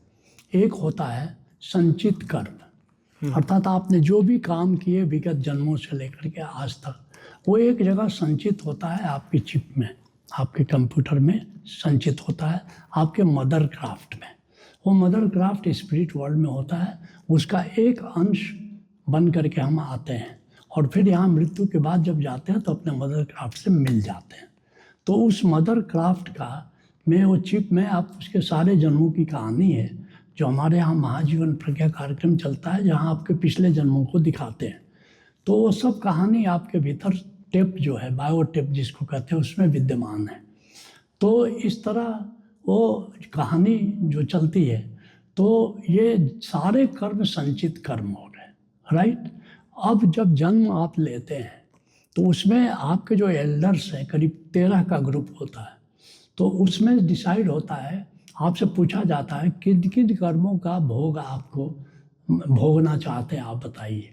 तो आपकी राय से फिक्स करते हैं कि ये कर्मों का पाठ आपको सीखना है, और फिर इसको कहते हैं प्रारब्ध कर्म, अर्थात पिछले जन्मों के कर्म हैं लेकिन वो आज इस कर्म में भोगने हैं, उसको कहते हैं प्रारब्ध, जिसको भाग्य आप कह रहे हैं। और तीसरा है क्रियमान कर्म, अर्थात आज जो कर्म अभी कर रहे हैं उसी वो का फल कल बनने वाला है, या तो प्रारब्ध कर्म बनने वाला है या संचित कर्म बनने वाला है। ये है कर्म का सिद्धांत। तो अब जो बच्चे की मृत्यु हो गई, इस जन्म में तो कुछ किया ही नहीं, अब जो कुछ भी हुआ वो पिछले जन्म में उसने क्या किया था। क्या बात है गुरुदेव। और गुरुदेव, मैं भी इस चीज़ को बहुत मानता हूँ और रिलेट कर पाता हूँ कि हाँ, ये क्वेश्चन बार बार आता है कि कोई गरीब क्यों है, कोई अमीर क्यों है, कोई काला क्यों है, कोई गोरा क्यों है, कोई स्त्री क्यों है, कोई पुरुष क्यों है। शायद या तो कर्म से भगवान चाहता है कि इस जन्म में हम कुछ सीखें, और या फिर शायद भगवान चाहता है कि हम ये अंडरस्टैंड करें कि अलग अलग फॉर्मेट से कैसे जीवन जिया जा सकता है। भगवान कुछ नहीं चाहता है। अच्छा, भगवान कुछ नहीं वो चाहता, चाह से मुक्त है, वो कामना से मुक्त है। हाँ। असली बात है, अगर आप दान पुण्य करते हैं जी, तो अगले जन्म में आपको धनिक परिवार में जन्म होता है, ताकि आप दान पुण्य करने लायक रहें। और आप किसी को दान पुण्य करते नहीं हैं, स्वार्थी रहते हैं, तो फिर आपका परिवार गरीब परिवार में होता है, क्योंकि आपको दान पुण्य करना नहीं चाहिए तो आपको धन क्यों दिया जाए। इसलिए जितने भी संत होते हैं वो दान लेते हैं, दान देते कहाँ हैं, इसलिए गरीब परिवार में जन्म लेते हैं। जितने लालन हुआ, लकड़हारा के यहाँ जन्म लिया, नामदेव दर्जी परिवार में जन्म लिए, क्योंकि उन्होंने दान पुण्य कोई कर्म करे, कोई धन पैदा करें तब जाकर के दान दें। धन ही नहीं पैदा करे तो आप दान क्या दीजिएगा। तो लेकिन ये संत तो अच्छे थे बहुत, तो उनसे क्या सीखूं मैं? उनसे आप जो सीखिए, लेकिन एक बात सीखिए कि कार्मिक नियम या जो भी परमात्मा के नियम है वो सब पर लागू कर होता है, चाहे वो संत हो या संसारी हो। तो संत, जैसे संत को सभी लोग चरणों में काफी चढ़ावा दे रहे हैं, काफी चीजें दे रहे तो हैं, अगले जन्म में अगर उस चढ़ावे में से दान देते हैं, जैसे बांटते हैं, तो लोगों की मदद करते हैं, तब अगले जन्म में गरीब परिवार में नहीं जन्म लेंगे। लेकिन किसी की मदद ही नहीं करते हैं, वो अपना जीवन जीते हैं, या उसका कह देते नहीं बच्चा ले जाओ मुझे कुछ नहीं चाहिए, ये तो दान नहीं हुआ, किसी की मदद नहीं हुई। इससे अच्छा है कि आपके पास जो भी चढ़ावा आता है, जो भी आता है, लोक कल्याण में उसको खर्च करिए, तो फिर अगले जन्म में शुरू से ही धनी परिवार में जन्म लीजिएगा, ताकि आप खर्च करने लायक, दान देने के लायक रहें। अब अंबानी के परिवार में जन्म जिसने भी लिया, निश्चित रूप से पिछले जन्मों में भी धनी रहा होगा, खूब दान पुण्य किया होगा। हाँ, इस बार भी देखिए अंबानी के परिवार को, उसने खूब दान दिया है और दान देता है। और इस जन्म में कई ऐसे लोग हैं जो कहते हैं पूरी दुनिया का पैसा मेरे पास आ जाए, ऐसा कोई चक्कर चलाऊं कि शेयर मार्केट से रात भर में सबका पैसा वो तो खींच लूं, तो कामना है। अगले जन्म में, नहीं, वो तो कामना है। तो ये कामना हुई तो ये अगले जन्म में उसको दरिद्र नहीं, बना सकती है अगले ऐसा? जन्म में भी आप संसारी, घनघोर संसारी होकर रहेंगे। बट गुरुदेव कहते हैं 84 करोड़ योनियां हैं, डिफरेंट कोई पशु है, कोई चिड़िया बन रहा है, तो अगले जन्म में मैं मनुष्य ही बनूंगा, इसका क्या प्रमाण है? मनुष्य अगले जन्म में 99% मनुष्य ही बनता है। लेकिन जो लोग, अपवाद है, जैसे आत्महत्या कर लिया आपने, तो आत्महत्या ये स्वीकृत नहीं है, क्योंकि परमात्मा की ओर से उपहार था और आपने आत्महत्या कर लिया, अर्थात उपहार का सम्मान नहीं किया। तो उपहार देने वाला फिर उपहार क्यों देगा? फिर आप नीचे की योनियों में चले जाते हैं। लेकिन 99% तो हम सम्मान करते हैं, जीवन का सम्मान करते हैं, मनुष्य के जीवन का सम्मान करते हैं, तो निश्चित रूप से मनुष्य तो होंगे ही। एक और बात है, आपका जो भी बैंक बैलेंस, मान लीजिए एक जगह आप रखते हैं, आपका कहीं ट्रांसफ़र हो गया, घर शिफ्ट हो गया, आप दूसरे बैंक में अकाउंट ट्रांसफ़र होगा, तो जितना बैंक में आपका है अकाउंट था वो पूरा का पूरा ट्रांसफ़र होगा जी। हाँ, अब और बात है उस अकाउंट को आप बढ़ाएं या घटाएं। उसी तरह पिछले जन्म में जो भी संपदा, चाहे वो आध्यात्मिक संपदा हो या कि सांसारिक संपदा हो, जो भी आपने अर्जित किया वो अकाउंट ट्रांसफ़र हो जाएगा। जैसे मैंने कहा कि दूसरा जन्म लेने पर फिर आप धनिक घर में पैदा करिए हो कि या गरीब, लेकिन अब इस जन्म में अपने अकाउंट को आप बढ़ा सकते हैं या घटा सकते हैं, ये आप पर निर्भर है। परमात्मा पर कुछ भी निर्भर नहीं है, याद रखिएगा। क्या बात है गुरुदेव। एक बहुत बड़ा क्वेश्चन मुझे भी है और मुझसे पूछा भी गया है लाखों बार। लोग बहुत तमन्ना से शादी करते हैं, परिवार में बनते हैं, एंड उसके बाद हस्बैंड वाइफ के झगड़े चालू होते हैं। आज सुबह ही रेडियो से कॉल आया कि दैनिक भास्कर का सर्वे है कि 40 से 50% लोगों के तलाक हो रहे हैं। इस पे क्या प्रतिक्रियाएं हैं? तो आज रिश्तों में इतनी कड़वाहट क्यों है, एक तो। दूसरा, पति पत्नी एक दूसरे से इतने विपरीत क्यों हो जाते हैं? या पार्टनर्स, जो बिजनेस पार्टनर्स होते हैं, कई लोग पार्टनरशिप करते हैं, 50 पार्टनरशिप कईयों की ब्रेक हो जाती है। कभी कभी आप बहुत ही अच्छे सद्बुद्धि से सब कुछ सही करने की कोशिश करते हैं, लेकिन फिर भी अगले व्यक्ति के किसी न किसी एक्शन के कारण आप नहीं कर पाते हैं। तो ये इतना बड़ा पैराडॉक्स रिश्तों का क्यों क्रिएट किया गया है? ये क्या सिर्फ सीखने की प्रयोगशाला है, या किसी तरह का कोई आपकी आत्मा कोई चीज़ के लिए कुछ चीज़ खोजना चाहती है, उसके कारण उस तरह के वातावरण से गुजर रही है? हर चीज़ नियम से चलता है, बिना नियम के इस संसार में कुछ भी नहीं चलता जी। कबीर साहब कहते हैं, अति परिचय तो होता है, अरुचि अनादर भाई।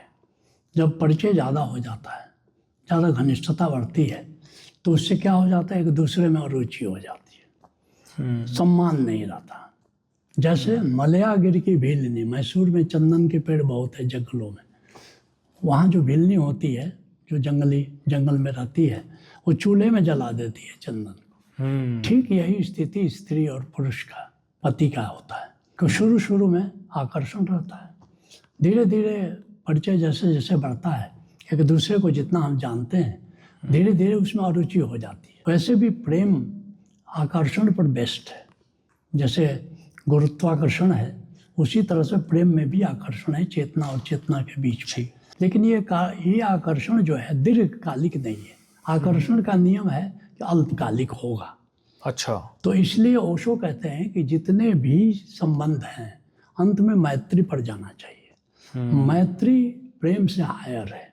मैत्री का आधार क्या है? सम्मान है, रिस्पेक्ट है। तो अगर हम पति और पत्नी एक दूसरे को रिस्पेक्ट करें तो ये लॉन्ग लास्टिंग होगा। मैं आपको एक अद्भुत बात कहता हूँ, यूरोप में मुझे रहने का मौका मिला है, स्पेशली मैंने स्पेन में देखा लोगों का, तो वे शादी नहीं करते।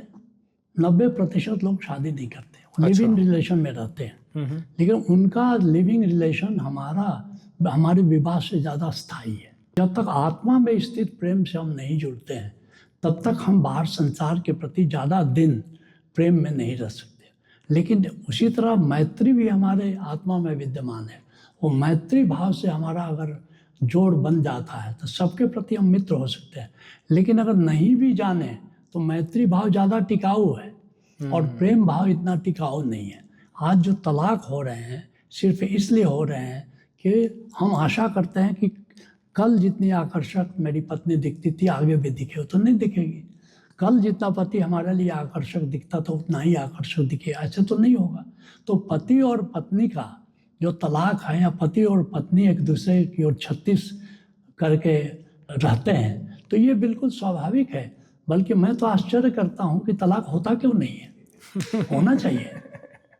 अगर आप आध्यात्मिक पाथ की खोज भी कर लें या अच्छा गुरु आपको मिल जाए तो समर्पण कैसे करें, समर्पण करने की प्रक्रिया में अपने अंदर क्या क्या बदलाव लाएं, कैसे कहाँ से शुरुआत करें, ये क्योंकि जिम्मेदारियां का डर जो है कि अरे मैं तो समर्पण कर दूंगा, मैं गुरुदेव से मिला और अब आज से मेरी इच्छा हो रही है कि मैं यहीं रह जाऊं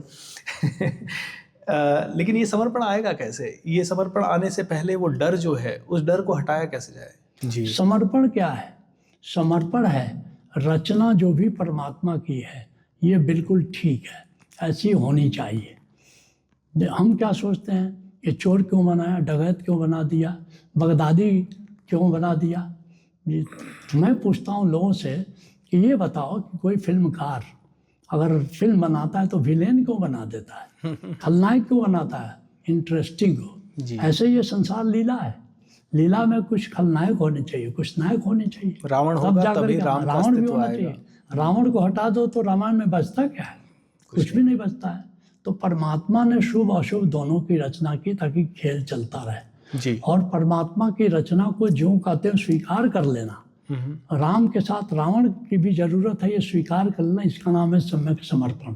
अर्थात हमने परमात्मा के इस रचना को स्वीकार कर लिया कि जैसी रचना उसने बनाया वो ठीक है।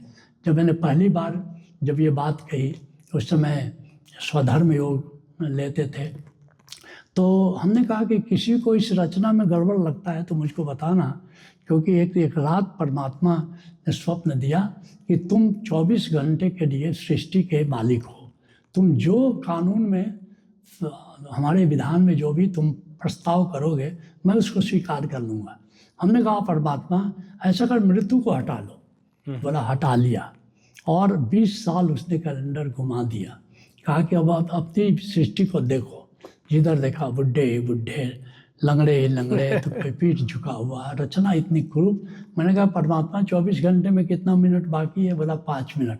हमने कहा जल्दी से मृत्यु को लाओ और इन बुढ़ों को हटाओ ताकि ये सृष्टि खूबसूरत हो जाए। तो मैंने कहा कि अपने जितने शिष्य थे उनसे कहा कि तुम लोग भी कोई प्रस्ताव हो तो मेरे पास भेजना, मैं तुम्हारे विद रिकमेंडेशन मैं परमात्मा के पास भेज दूंगा और मैं जानता हूं कि जो मैं प्रस्ताव भेजूंगा वो स्वीकृत हो जाएगा।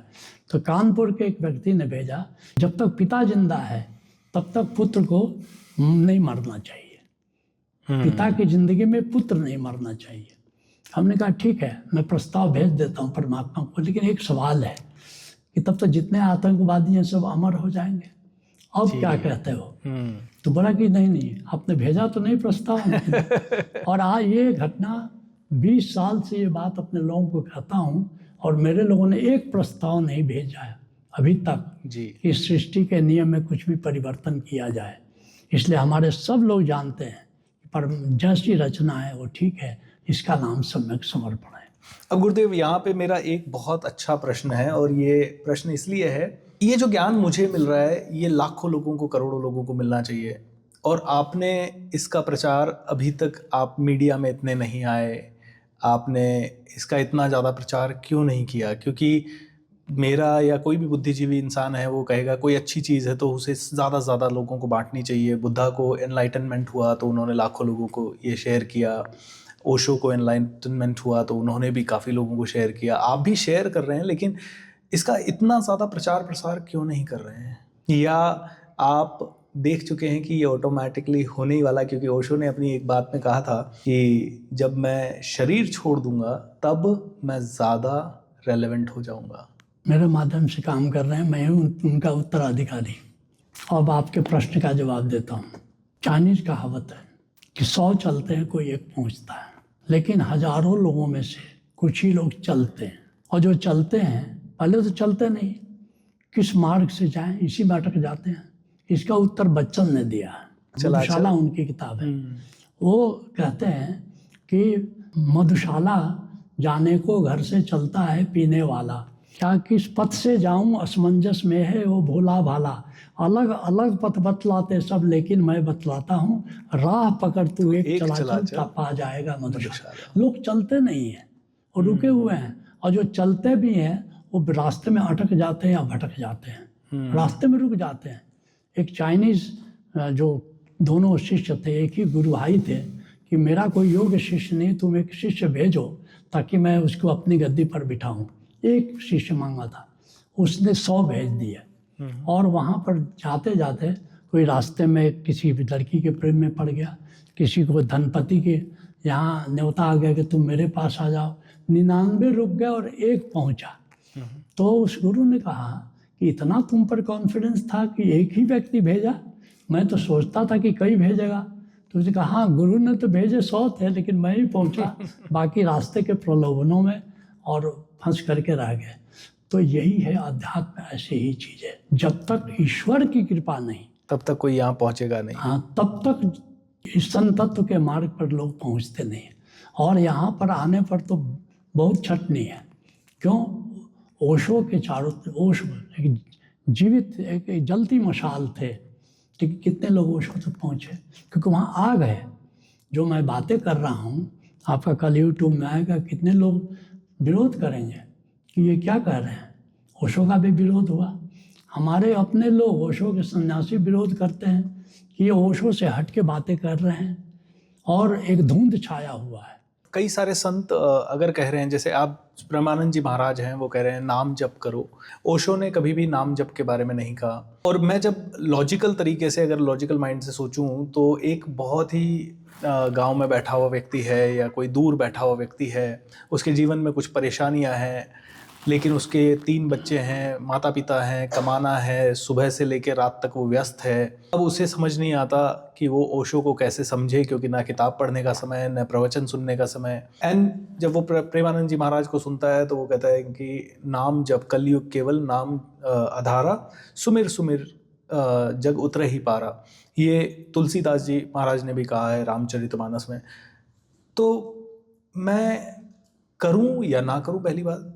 अब आपसे जितने भी कॉन्वर्सेशन हो रहे हैं उसमें आप ओशो के बारे में ही सारे एग्जाम्पल, बिकॉज आपके गुरु हैं। मेरा उतना सानिध्य कभी हुआ नहीं, और मैंने प्रेमानंद जी महाराज को शायद ज़्यादा सुना, तो मुझे वो बहुत ही रेलेवेंट लगते हैं। सो मैं आपसे जानना चाहता हूँ कि अलग अलग परंपरा में अलग अलग संत हुए, अलग अलग तरह से उन्होंने अलग अलग तरह से अपनी बातें रखी। क्या ये सही है कि मैं सारा ध्यान ओशो पे ही लगा दूं, या क्या ये सही है कि मैं सारा ध्यान प्रेमानंद जी पे ही लगा दूं? क्या अंतर है? आप किसी पर ध्यान मत लगाइए, सिर्फ अपने पर ध्यान लगाइए। असली बात है कि नाम जप बिल्कुल ठीक है जी, लेकिन नाम क्या है ये कोई जानता नहीं है। अपने अपने ढंग से नाम की व्याख्या कर रही है। अब इस्कॉन वालों से पूछिए नाम क्या है, हरे कृष्णा तो हरे कृष्णा हरे कृष्णा, और भी कोट करेंगे सारे संतों को। सारे संत देखो कहते हैं नाम जप करो, हरे कृष्णा राम राम कृष्णा कृष्णा हरे हरे, ये नाम है, ये जपो। अब प्रेमानंद से पूछो नाम क्या है, कि राधे राधे राधे राधे, वो कहते कि ये नाम है। उसी तरह से कोई कहेगा किसी राम राम, कोई राम राम, कोई को ऐसे करेंगे। नहीं, ये नाम नहीं है। कोई मंत्र दे देता है, कहता है ये नाम है तुम्हारा, तुम जपो। नाम ये नहीं है। नानक देव से सुनिए, कबीर से सुनिए। नानक देव क्या कहते हैं? पूजा कीजिए नाम दे आवे। पूजा कैसे करना है? नाम का ध्यान करना है। नामे बिन पूज न होई। राधे राधे का ध्यान, ध्यान का संबंध तो निराकार से, ध्यान का संबंध तो आकार से है ही नहीं। तो आपको निराकार में जो ओंकार विद्यमान है यही नाम है। एक ओंकार सत्य नाम। ओंकार की साधना ही नाम जप है। जब तक आप ओंकार को जानते नहीं, अनाहत नाद को जानते नहीं, आप नाम जाप कैसे करिएगा? बाकी नाम जप पर जो आप कर रहे हैं, जो भी कर रहे हैं, वो धंधा है, वो नाम नहीं है। नाम का मतलब, नाम का अर्थ है ओंकार श्रवण, ये नाम का अर्थ है। श्रवण या चैंटिंग? नाम का श्रवण ही नाम जप है। अच्छा। नाम को लिखना, देखिए 3 प्रकार के नाम है। तुलसीदास कहते हैं क्या क्या है? श्रवणात्मक है, वर्णात्मक है, ध्वन्यात्मक है। 3 प्रकार का नाम होता है जी। तो वर्णात्मक क्या है? जिसको आप लिख सकते हैं, जैसे राम, कृष्ण, जैसे राधा, राधे राधे, जिसको आप लिख सकते हैं या बोल सकते हैं, ये है वर्णात्मक। ध्वन्यात्मक क्या है? आप ओम को ओम ओम बोल रहे, ओम ओम ओम, इससे मन शांत हो जाता है, मन बिल्कुल शांत हो जाता है। काम, क्रोध, लोभ, मोह, ईर्ष्या, द्वेष, इससे मुक्ति मिलती है, विचार से मुक्त हो जाते हैं।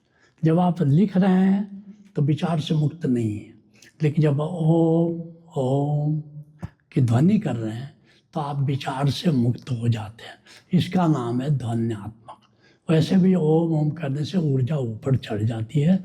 यहाँ पर जिसको भ्रामरी प्राणायाम भी होता है तो यहाँ पर एक वाइब्रेशन होना शुरू हो जाता है। ओम ओम कहने से ऊर्जा ऊर्ध्वगामी होकर के यहाँ चली आती है और आप कामनाओं से, वासनाओं से, सांसारिक प्रलोभन से आप दूर हो जाते हैं। तो इसका भी कुछ महत्व है। लेकिन असली बात कर रहे हैं श्रवणात्मक। जब आप श्रवण करते हैं ओंकार को, जब वो परमात्मा जो गीत बजा रहा है, हर गीत गा रहा है, क्या याद है? वंशी बजा रहा है, क्या याद है? जब उस बांसुरी को सुनते हैं तो उससे क्या होता है कि चित्त बिल्कुल निर्मल हो जाता है। काम, क्रोध, लोभ, मोह, ईर्ष्या, द्वेष से आप मुक्त हो जाते हैं और मुक्ति हो जाती है। कृष्ण 8वें अध्याय में खुद कहते हैं कि ओंकारेण व्याहरेण, ओंकार को सुनते हुए जो शरीर का त्याग करता है वो मुक्त हो जाता है। तो असली नाम जो है एक ओंकार सत्य नाम। नानक देव कहते कि बाकी नाम जो है सत्य नाम नहीं है जी, काम चलाऊ नाम है, लेकिन असली एक ओंकार ही सत्य नाम है, उसके अतिरिक्त और कोई नाम नहीं। जैसे हिंदू धर्म में, सनातन में आप देखिए, किसी की डेथ हो जाती है और बोलते जाते हैं राम नाम सत्य है, राम नाम सत्य है। गुरु नानक देव कह रहे हैं एक ओंकार सतनाम। अब मैं बचपन से मैंने देखा है, ये सुना है कि राम नाम सत्य है। अब ठीक है, वो जस्ट बिकॉज हमारे सनातन में तो इतनी अच्छी परंपराएं हैं ना कि किसी के साथ बुरा भी हो गया तो वो कहते हैं हे राम, भगवान का ही नाम निकले, तो डेथ भी हो गई तो भगवान का ही नाम निकले। तो मैं इसको क्यों नहीं मानूं और गुरु नानक देव को ही क्यों मानूं? नहीं, राम नाम का अर्थ यही है। राम नाम का अर्थ ओंकार है। राम नाम, रहीम खान खाना ने कहा कि राम नाम जाने नहीं भई पूजा में हानि। राम नाम जाने, राम नाम कहते हो लेकिन राम नाम क्या है तो तुम जानते ही नहीं। कहा रहीम क्यों मानिए जम के किंकर कहानी। जब ऊपर जाओगे तो दरवाजे पर जमदूत तुमको रोक लेंगे, अंदर बैकुंठ में नहीं जाने देंगे, मुक्ति लोक में नहीं जाने देंगे, क्योंकि राम नाम जाने बिना तुम राम राम बोल रहे हो। राम नाम जानो नहीं भई पूजा में हानि, कह रहीम क्यों मानी है जम के किंकर कहानी। बिना राम नाम जाने, एक सूफी फकीर कहता है नाम ही नाम जप लिया और जानते उसे वाकई नहीं, कहते हो बस खुदा खुदा, देखा उसे कभी नहीं। ऐसे खुदा की बंदगी कुफ्र है, बंदगी नहीं, खाली जो गुजरे कि न बस मौत है, जिंदगी नहीं। सब धर्मों में लोग नाम के नाम पर अनाप शनाप जप कर रहे हैं। हाँ, उसका कुछ प्रयोजन है। प्रेमानंद जी संत हैं, प्रेम के कारण, सरलता के कारण, दया के कारण, उनमें गुण है, संतोष है, सरलता है, दया है, क्षमा है, ये संत के गुण है। प्रेमानंद जी में प्रेम है इसलिए गुण है, इसलिए जो उनमें प्रेम है आ गया, प्रभु कृपा से प्रेम आ गया। नाम जप से नहीं आया, याद रखिएगा। लेकिन जो कह रहे हैं वो आप जपते रहिए, आप प्रेमानंद नहीं होइएगा। बिल्कुल, वो तो खुद भी स्वयं भी कहते हैं कि ये आपके लिए ऐसी चीज है कि आप जपते रहने से आप प्रेमानंद नहीं होंगे, लेकिन आप कुछ तो हो जाएंगे। तो क्या हो जाएंगे? हो जाएंगे कि जैसे मान लीजिए कि विचार चलते हैं तो राधे राधे राधे राधे करिएगा तो विचार मुक्त हो जाइए, विचार मुक्त हो जाए। तो कुछ अचीवमेंट होगी। बिल्कुल। जैसे धन्यात्मक से भी मैंने कहा कि होगी, ऐसा नहीं कि बेकार है। जी। लेकिन मैं ये कहता हूँ कि प्राइमरी स्कूल में ही रहोगे। मलुक दास का एक बड़ा सुंदर वचन है, पहला पद है देई देवा। ये पहला कदम अध्यात्म में क्या है कि देवी देवताओं की पूजा करो। क्या प्राइमरी स्कूल में ही रहोगे? दूजा नेम, अर्थात अब नियम व्रत का पालन करो। दूजा नेम, तीजा आचार, आप सदाचारी बनो, ये तीसरा पद है। चौथे पद में, तीजे पद में सब जग उलझा। सदाचार बनने में सारे संत जो हैं सत्संग में बोलते हैं सदाचारी बनो, सदाचारी बनो। तीजे पद में सब जग उलझा। चौथा अपरंपारा, अब मैं अनुभव पद ही समाना। चौथा अपरंपार है, वो क्या है? अनुभव, आत्मा का अनुभव करो, ब्रह्म का अनुभव करो, यहाँ तक जाओ।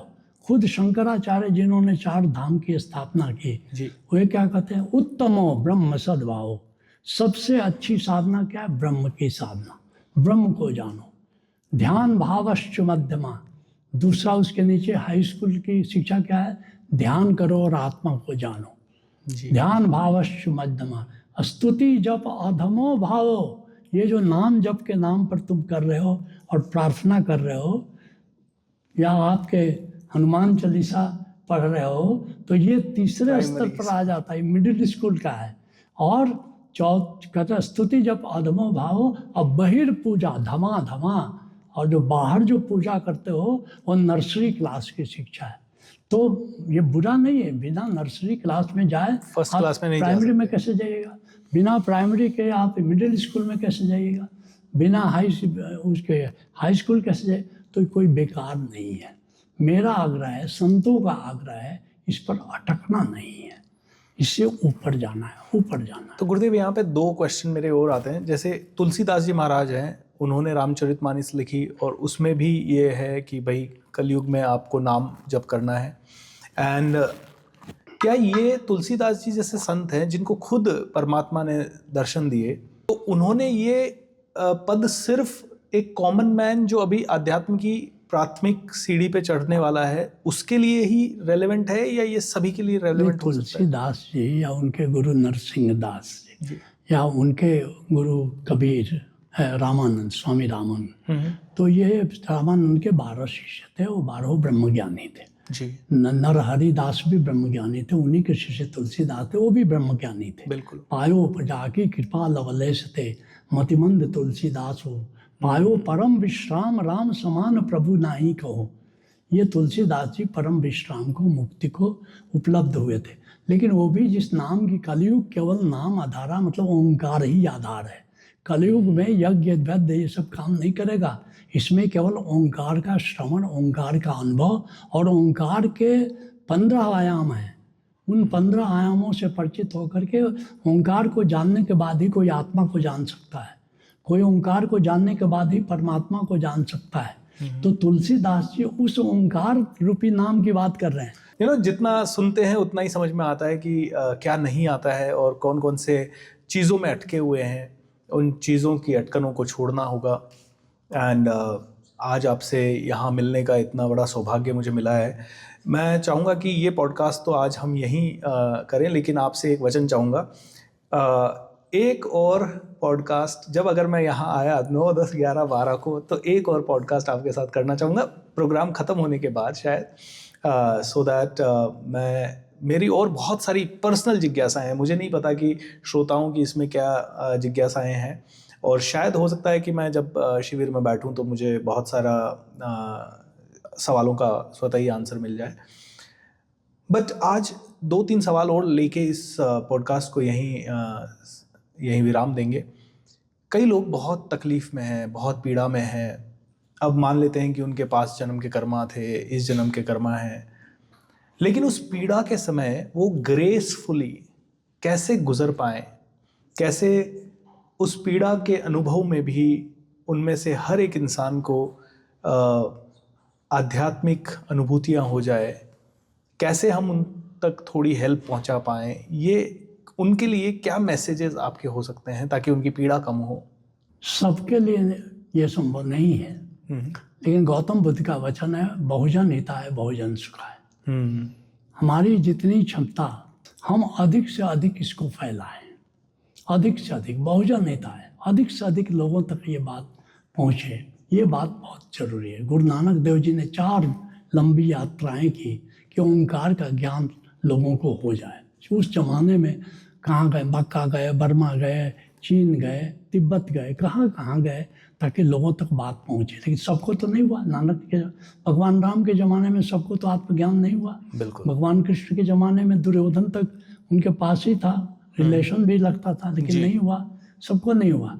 तो सबको तो नहीं हो सकता है, लेकिन इतना हमारा संकल्प होना चाहिए कि करोड़ों लोगों तक बात जाए। और इसमें सब लगे हुए हैं। आप जैसे लोग हैं जिनकी जो इन्फ्लुएंसर है, वो सब जगह इस बात को ले जाए ताकि अधिक से अधिक लोगों तक जाए। असली बात यह है कि जो ओंकार को जानता है, जो साधना करता है, वो अहोभाव में जीता है। अहोभाव जो ग्रैटिट्यूड है, यही आदमी को सुखी करता है। और जो ओंकार को नहीं जानता, जो अध्यात्म में नहीं आता, वो शिकायत में जीता है। और ये शिकायत ही दुख में उसको ले जाता है। तो शिकायत के मार्ग पर चलना दुख को निमंत्रण है, और अहोभाव ग्रैटिट्यूड के मार्ग पर चलना आनंद को निमंत्रण है। ये हम पर निर्भर करता है कि हम सुखी होकर रहें या दुखी होकर रहें। ये परमात्मा से इसका कोई लेना देना नहीं। जी गुरुदेव। एंड गुरुदेव, एक और प्रश्न है, ये सेकंड लास्ट प्रश्न है मेरा। हज़ारों लोग आज की डेट में बुरे मार्ग पे चल रहे हैं। कोई तस्करी करने की कोशिश कर रहा है, क्विक पैसा बनाने के लिए किसी न किसी तरह की चीज़ें कर रहा है, और कई लोग अच्छे मार्ग पे चलने की कोशिश कर रहे हैं। और जब अच्छे लोग अच्छे मार्ग पे कोशिश कर रहे हैं तो ये बुरे लोग कहीं ना कहीं उन्हें भटका रहे हैं या उनका शोषण कर रहे हैं। अब ऐसे में पुराने जन्मों में तो ये होता था कि आपके पास तलवार है, आपने उठाया, आपने आत्मबल पैदा किया, आप लड़ लिए और आपने या तो खुद मिट गए या बुराई को मिटा दिया। आज के ज़माने में बुराई से लड़ने का कानूनी व्यवस्था भी है, लेकिन एक साधारण इंसान थोड़ा वीक है, कमज़ोर है, फाइनेंशियली उसकी उतनी पहुंच नहीं है, कनेक्शंस नहीं है, तो और फिर भी कहा जाता है कि अन्याय सहने वाला भी उतना ही पापी है। तो कैसे लड़ा जाए बुरी शक्तियों से, स्पेशली जब आपके पास, आप आध्यात्म के पाथ पे तो चलना चाह रहे हैं, लेकिन बुरी शक्तियां आपके आसपास है, कोई आपसे पैसा लेना चाह रहा है, कोई किस तरह से आपको भटकाना चाह रहा है। क्या किया जाए? कौन सा सरलतम तरीका है कि आत्मबल को डेवलप किया जाए? बुराई से लड़ने का 2 ही तरीका है जी। हो सके तो रोको, नहीं तो टोको। जैसे रावण था, सीता का हरण करके ले आया, जी, बुराई किया, बिल्कुल। बाकी लंकावासी क्या कर रहे थे? चुप थे। लेकिन विभीषण ने आवाज उठाई। करेक्ट। विभीषण ने कहा कि भैया ये ठीक नहीं है, किसी का पत्नी का हरण करना ठीक नहीं है। तो क्या हुआ? उसको लात मारा। लेकिन जब हनुमान ने लंका जलाई तो विभीषण की कुटिया तो बच गई। बिल्कुल। बाकी सारी लंकावासियों की कुटिया क्यों जल गई? इसलिए जल गई कि अपराधी तो अपराधी है, चुप भी गलती आदि है। चुपचाप अन्याय को सहते रहना ये भी अपराध है, ये भी अपराध है। और आज सोशल मीडिया है तो आवाज़ उठाओ। तो आवाज़ उठाओ।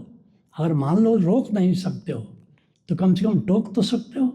आवाज़ उठाओ, और पहले से ज़्यादा अब आवाज़ उठाने के मंच आपके सामने विद्यमान है। बट पहले से ज़्यादा क्रूर लोग भी हो गए हैं। ऐसा नहीं कर सकते। रावण से ज़्यादा क्रूर आज का कौन हो सकता है? हर जमाने में जिसको आप सतयुग कहते हैं। बट रावण ने भी जैसे सीता माता का हरण किया, लेकिन उनका किसी तरह का कोई और शोषण नहीं किया। लेकिन आज के लोग तो, आज एप्स्टीन फाइल जैसी चीज़ें आ रही है जहाँ बच्चियों तक को लोग नहीं छोड़ रहे। हर चीज़ में विकास हो रहा है। रावणत्व में भी विकास हो रहा है। रावण के समय में बंद तो नहीं था, तो हर चीज़ में भी, अध्यात्म में भी विकास हो रहा है। ऐसा नहीं कि कभी सतयुग था, कभी त्रेता आया, कभी द्वापर आया, कभी कलियुग आया। न कले शयानो भवति, जो सोया हुआ है सत्य के प्रति वो घनघोर कलियुग में जी रहा है, चाहे वो राम के काल में हो कि कृष्ण के काल में हो।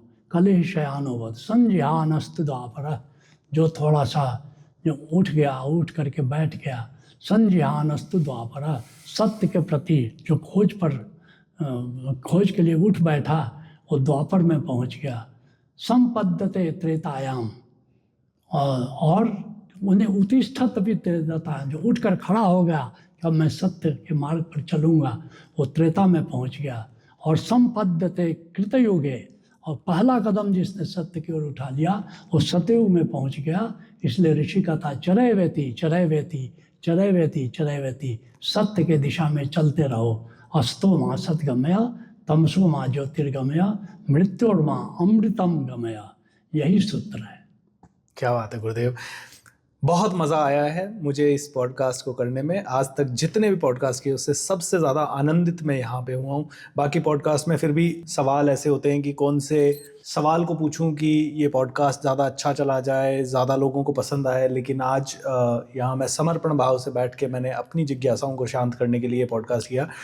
तो जाते जाते मेरे लिए आपका सबसे बड़ा आशीर्वाद क्या हो सकता है और मेरे लिए सबसे बड़ी आज्ञा क्या हो सकती है? आप संकल्प ले लें कि जब तक कि समर्थ गुरु धारा का जो अंतिम प्रोग्राम चरय वेति में, जहाँ ब्रह्म से आपकी शादी हो जाती है, तथास्तु, उसके पहले शरीर नहीं त्यागेगी। तथास्तु। चरय वेति है, और देखिए परमात्मा कैसे आपके संकल्प को पूरा करता है। And so it is, and so it is. और मेरे लिए आदेश भी यही है। आदेश ये है कि अधिक से अधिक लोगों तक इस बात को फैलाएं।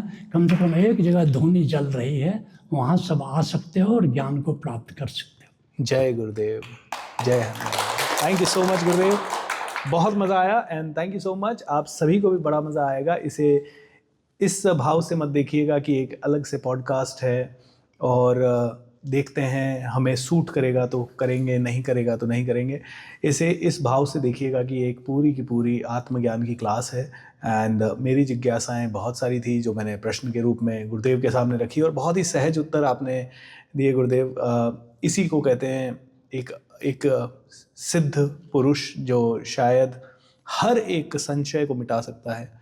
आपकी प्रेजेंस में ही सच बोलूँ तो बहुत सारे क्वेश्चन ऐसे भी थे जो मैंने इसलिए पूछ लिए क्योंकि मेरे पास आपके पास मिलने से पहले क्वेश्चन था। मैंने कहा क्या पता यहाँ से जाने के बाद वापस से पनप जाए, तो अभी पूछ लेता हूँ। सो आप लोग भी इसे बहुत ध्यान से देखें, नोट्स बना सकते हैं, चिंतन कर सकते हैं, क्योंकि गुरुदेव ने 4 तरीके बताए। पहला तो आप खोजो, रिसर्च करो, उसके बाद सुनो, सुनने के बाद उस पर मनन करो, मनन करने के बाद उस पर अभ्यास करो। ये 4 चरण बताए गए। मैं गुरुदेव इस पे मनन बहुत करूँगा। शायद आज रात को नींद कम आएगी एंड बहुत जल्द आपके पास वापस उपस्थित होऊंगा। धन्यवाद, प्रणाम, स्वागत रहेगा। थैंक यू, प्रणाम।